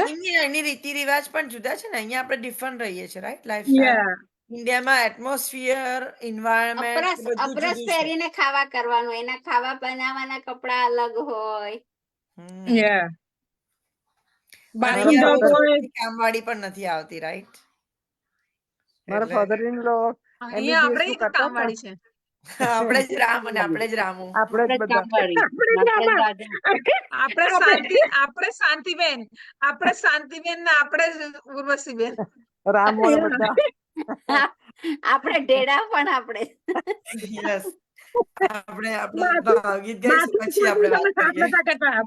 રેસ્ટરૂમ કોઈ સાફ નથી કર્યો. ઇન્ડિયામાં ઓટલા ઉપર હોય એટલે જે પેલા કચરો વાળા આવે ને એ બેન સાફ કરીને જાય. અહીંયા પછી એમાં જાતે જ કરવું પડે. શું કરે? અહીંયા તો બીજું કોઈ જાય પણ નહીં ને આપણા ઘર સિવાય. એક જ વાત કે આપણે જ રામ અને આપણે જ રામુ છીએ. તો ફર્સ્ટ MBBS માં ડેડ બોડી કરવાનું, તો ડેડ બોડી આવે ત્યાંથી ફર્સ્ટ MBBS માં આઈને નવાનું જ. એટલે બધા એને ભગતડો કે ભગતડો આવ્યો એટલે રોજે નવાનું. બહુ જ સેવા કરતા. પણ પુષ્ટિ માર્ગ એકદમ પુષ્ટિ માર્ગમાં તો બહુ સાચવું પડે. કોણ ગાવાના છે ભાવગીત? હું ગાઈ નાખું છું ને. એક મિનિટ, જયશ્રીબેન છે. જયશ્રીબેન જયશ્રીબેન છે, હા જયશ્રીબેન છું પટેલ. હા હું છું હં. જય શ્રી કૃષ્ણ હા જયશ્રીબેન. જય શ્રી કૃષ્ણ. હું સાંભળું છું તમારા લોકોની વાતો. ઓકે, તમે ભાવગીત ગાઓ, તમે આજે કીર્તન તમે ગાવાના છો ટાપસી ને? નથી તમે ટાપસી નથી પૂરતા? પ્રેક્ષક શ્રોતા છે, એ શ્રોતા છે, શ્રોતા શ્રોતા. શ્રોતા એ શ્રોતા છે. ઓડિયન્સ બરાબર. આ હર્ષિદાબેન પણ કશું નથી બોલતા આજે. કેમ હર્ષિદાબેન? જોબ પર જઈને આવીએ ને એટલે પછી તમે બધા બોલો છો અમે સાંભળીએ, તમે કયો Go છે એમ ahead, તાપસી પૂરે. જયશ્રીબેન, go ahead. એ કહું આજે હર્ષિદાબેન કેમ ચૂપ છે? મેં કીધું તમે બોલો છો એ સાંભળીએ છીએ. હા. નવરાત્રીના બધા એને પેલા જેવું હા, કરે. નવરાત્રીના તમે શું ગાવાના છો? કીર્તન ગાવાના છો? હું આજે રાસ લઉં છું. એક આપણે આમનો ચિકન Sure. કરીને સખ્યો તમારો કેમેરો ઓન કરશો? હે તમારો કેમેરા નથી on. It's okay I do. એક સેકન્ડ. હા Sure.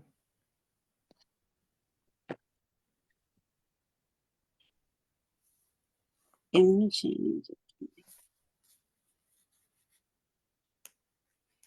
આપણે ગીતાજી પણ ટૂંક સમયમાં પતી જશે. બસ 2 જ ચેપ્ટર રહ્યા છે.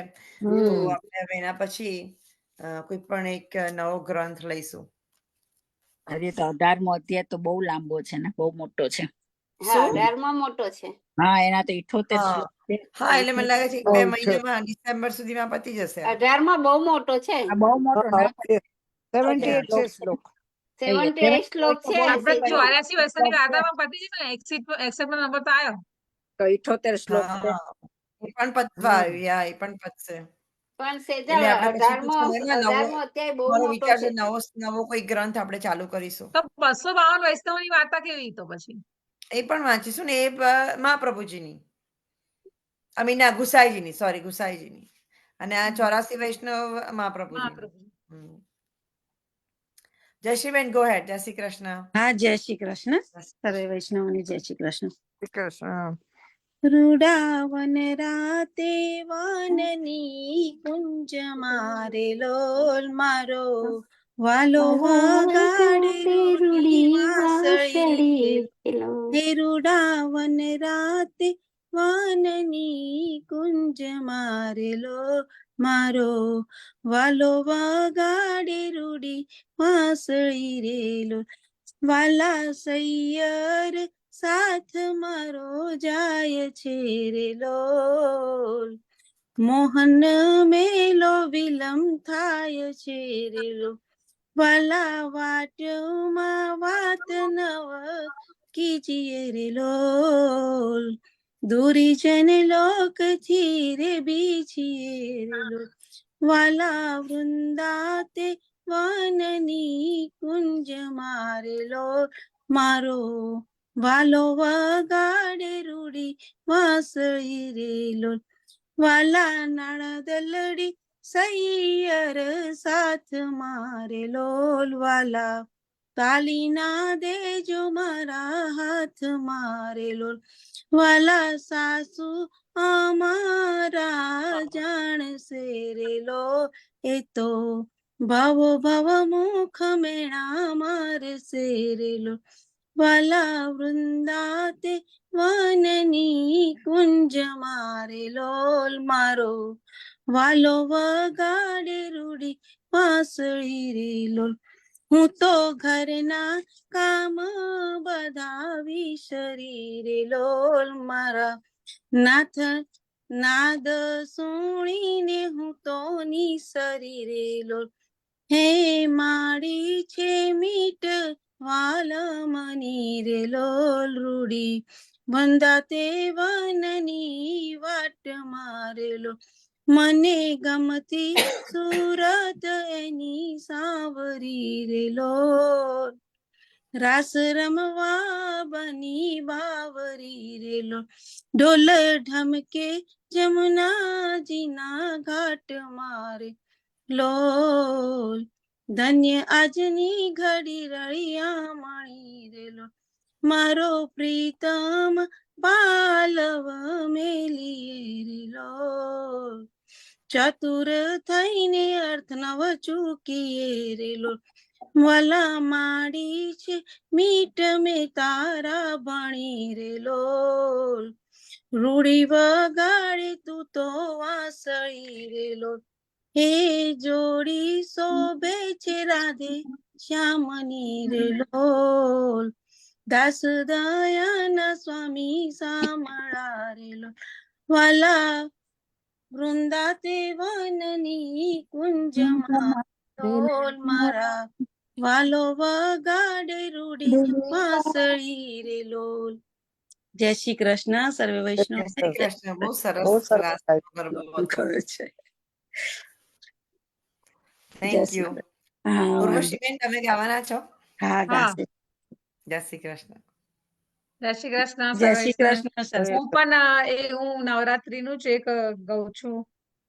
વાયાની વાદળ ઉમટ્યા ગોકુળમાં ટહુક્યા મોર મળવા આવો સુંદર વર સામળિયા તમે મળવા તેના આવો શા માટે નહીં આવો તો નંદજીની આન મળવા આવો સુંદર વર સામળિયા વાયાની વાદળ ઉમટ્યા તમે કાળી તે કાવડી ઓળંતા તમે ભરવાડના પાને જ મળવા આવો સુંદર વર સામળિયા તમે ગોકુળમાં ગોદન ચારંતા તમે છોરી સદાય ચોર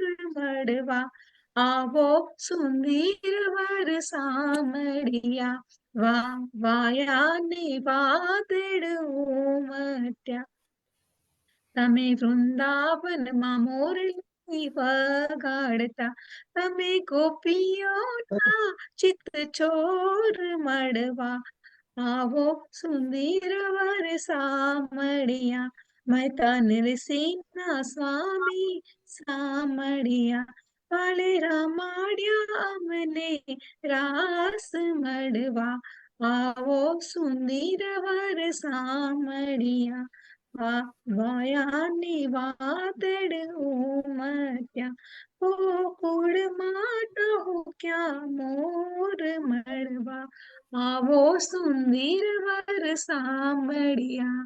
જય શ્રી કૃષ્ણ. જય સરસ. શ્રી કૃષ્ણ. Very nice. જય શ્રી થેન્ક યુ. સરસ ગાયું, સરસ. રીટા આંટી, તમારે ગાવું છે? હા એમને ગાવું છે ગાવું. Okay, sure.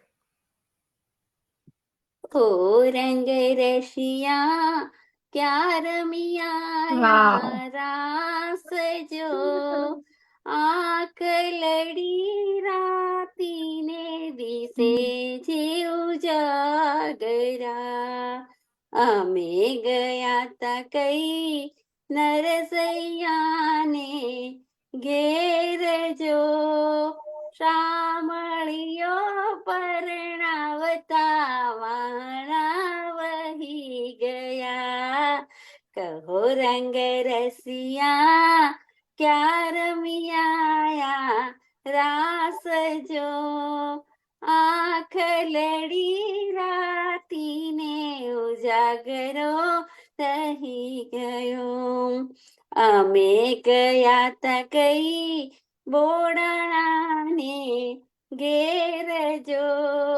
ગાડામાં જતા તા તો વાહણા વહી ગયા અમે ગયા તા કઈ મીરાબાઈને ઘેર જો ચોપાટો રમતા તા તો વાહણા વહી ગયા કહો રંગ રસિયા ક્યાં રમિયા રાસ જો આંખ લડી રાતીને આંખલડી ઉજાગરો અમે ગયા તા કઈ રાધાજીને ઘેર જો રંગ બેર રાસો રમતા વાહણા વહી ગયા. કહો રંગ રસિયા ક્યાં રમી આયા, રાસ જો આંખ લડી રાતી રે, દિશે રે ઉજાગરા. અમે ગયા તા કઈ સત્યભામાને ઘેર, જો માનીતી મનાવતા વાહણા વહી ગયા. કહો રંગ રસિયા ક્યાં રમી આયા, રાસ જો આંખ લડી રાતી રે, દિશે રે ઉજાગરા. અમે ગયા તા કઈ કૃષ્ણ જન સત્સંગમાં, ભક્તોના ભજનોમાં વાહણા વહી ગયા. કહો રંગ રસિયા ક્યાં રમી આયા, રાસ જો આંખ લડી રાતીને, ઉજાગરો ક્યારે દિશે. જય શ્રી કૃષ્ણ બધાને. જય શ્રી કૃષ્ણ. જય શ્રી જય શ્રી કૃષ્ણ. કૃષ્ણ. બહુ સરસ આપણે ગાયું. ફરીથી એક વખત કહી દઉં બધાને જેને ઈમેલ નથી મળ્યા, મારું ઇન્વાઇટ નથી મળ્યું અંકુટ માટેનું, તો મને મોકલી દેજો તમારું ઈમેલ એડ્રેસ, તો હું તમને બધાને અંકુટનું ઇન્વાઇટ મોકલી દઉં. મને ફરી મોકલવું પડશે, મને ના મળ્યું. હા, મને તમારું ઈમેલ એડ્રેસ ફરીથી મોકલી આપો ટેક્સ્ટ મેસેજમાં. Okay okay. મને ઇન્વાઇટ નથી આવ્યું. હા, તો એ તમે મને મોકલવું પડશે તમારું ઈમેલ એડ્રેસ. ઓકે, કાલ મોકલી દઈશ. ઈમેલ પર જ બધાને મોકલું છું, એટલે ઈમેલ એડ્રેસ મોકલવું પડશે. ઓકે. અને બીજું, આ બધા ભજનો આપણા જે અંકુટના ભજનો છે, આપણે કૃષ્ણ કૃપા સત્સંગ આટલા વર્ષોથી કરીએ છીએ, તો આપણા કૃષ્ણ ભગવાનના અંકુટમાં ભજન તમે બધા વૈષ્ણવને વિનંતી કે ભજનો તૈયાર રાખજો. આપણા સત્સંગના બધા જ વૈષ્ણવોને ચાન્સ મળશે, આપણે ગાઈ શકીશું ભજનો. તો તે દિવસે 1 કલાક 1.5 કલાકનો પ્રોગ્રામ ભજન ગાવાનો જ છે. તો બધા વૈષ્ણવને વિનંતી કે બધા પ્રિપેર કરી દેજો, અને મને ઈમેલ એડ્રેસ મોકલી દો તો હું મોકલી આપું તમને ઇન્વાઇટ. ચોક્કસ. આશીર્વાદ લઈશું હર્ષિતાબેન. જય શ્રી કૃષ્ણ. જય શ્રી કૃષ્ણ. જય સર્વે શ્રી કૃષ્ણ. વૈષ્ણવોને દઢિયન ચરણ કેરો ભરોસો, દઢયન ચરણ કેરો ભરોસો, શ્રીમદ વલ્લભ નખ ચંદ્ર છટા બિના, સબ જગ માં જ અંધેરો ભરોસો, સાધનો નહીં આકલી में जासो होत निवेरो, सुर कहा कहे दीदांधड़ो, बिना मूल को चेरो भरोसो, दढ़ियन चरण न केरो भरोसो, दढ़ियन चरण न केरो भरोसो. જય શ્રી કૃષ્ણ. જય શ્રી બીજી કૃષ્ણ. મારે એક પણ વાત કરવાની, 1 મિનિટ ઉભા રહો. મને આ છે ને ડિસ્કનેક્ટ કરી દો પહેલા, 1 સેકન્ડ.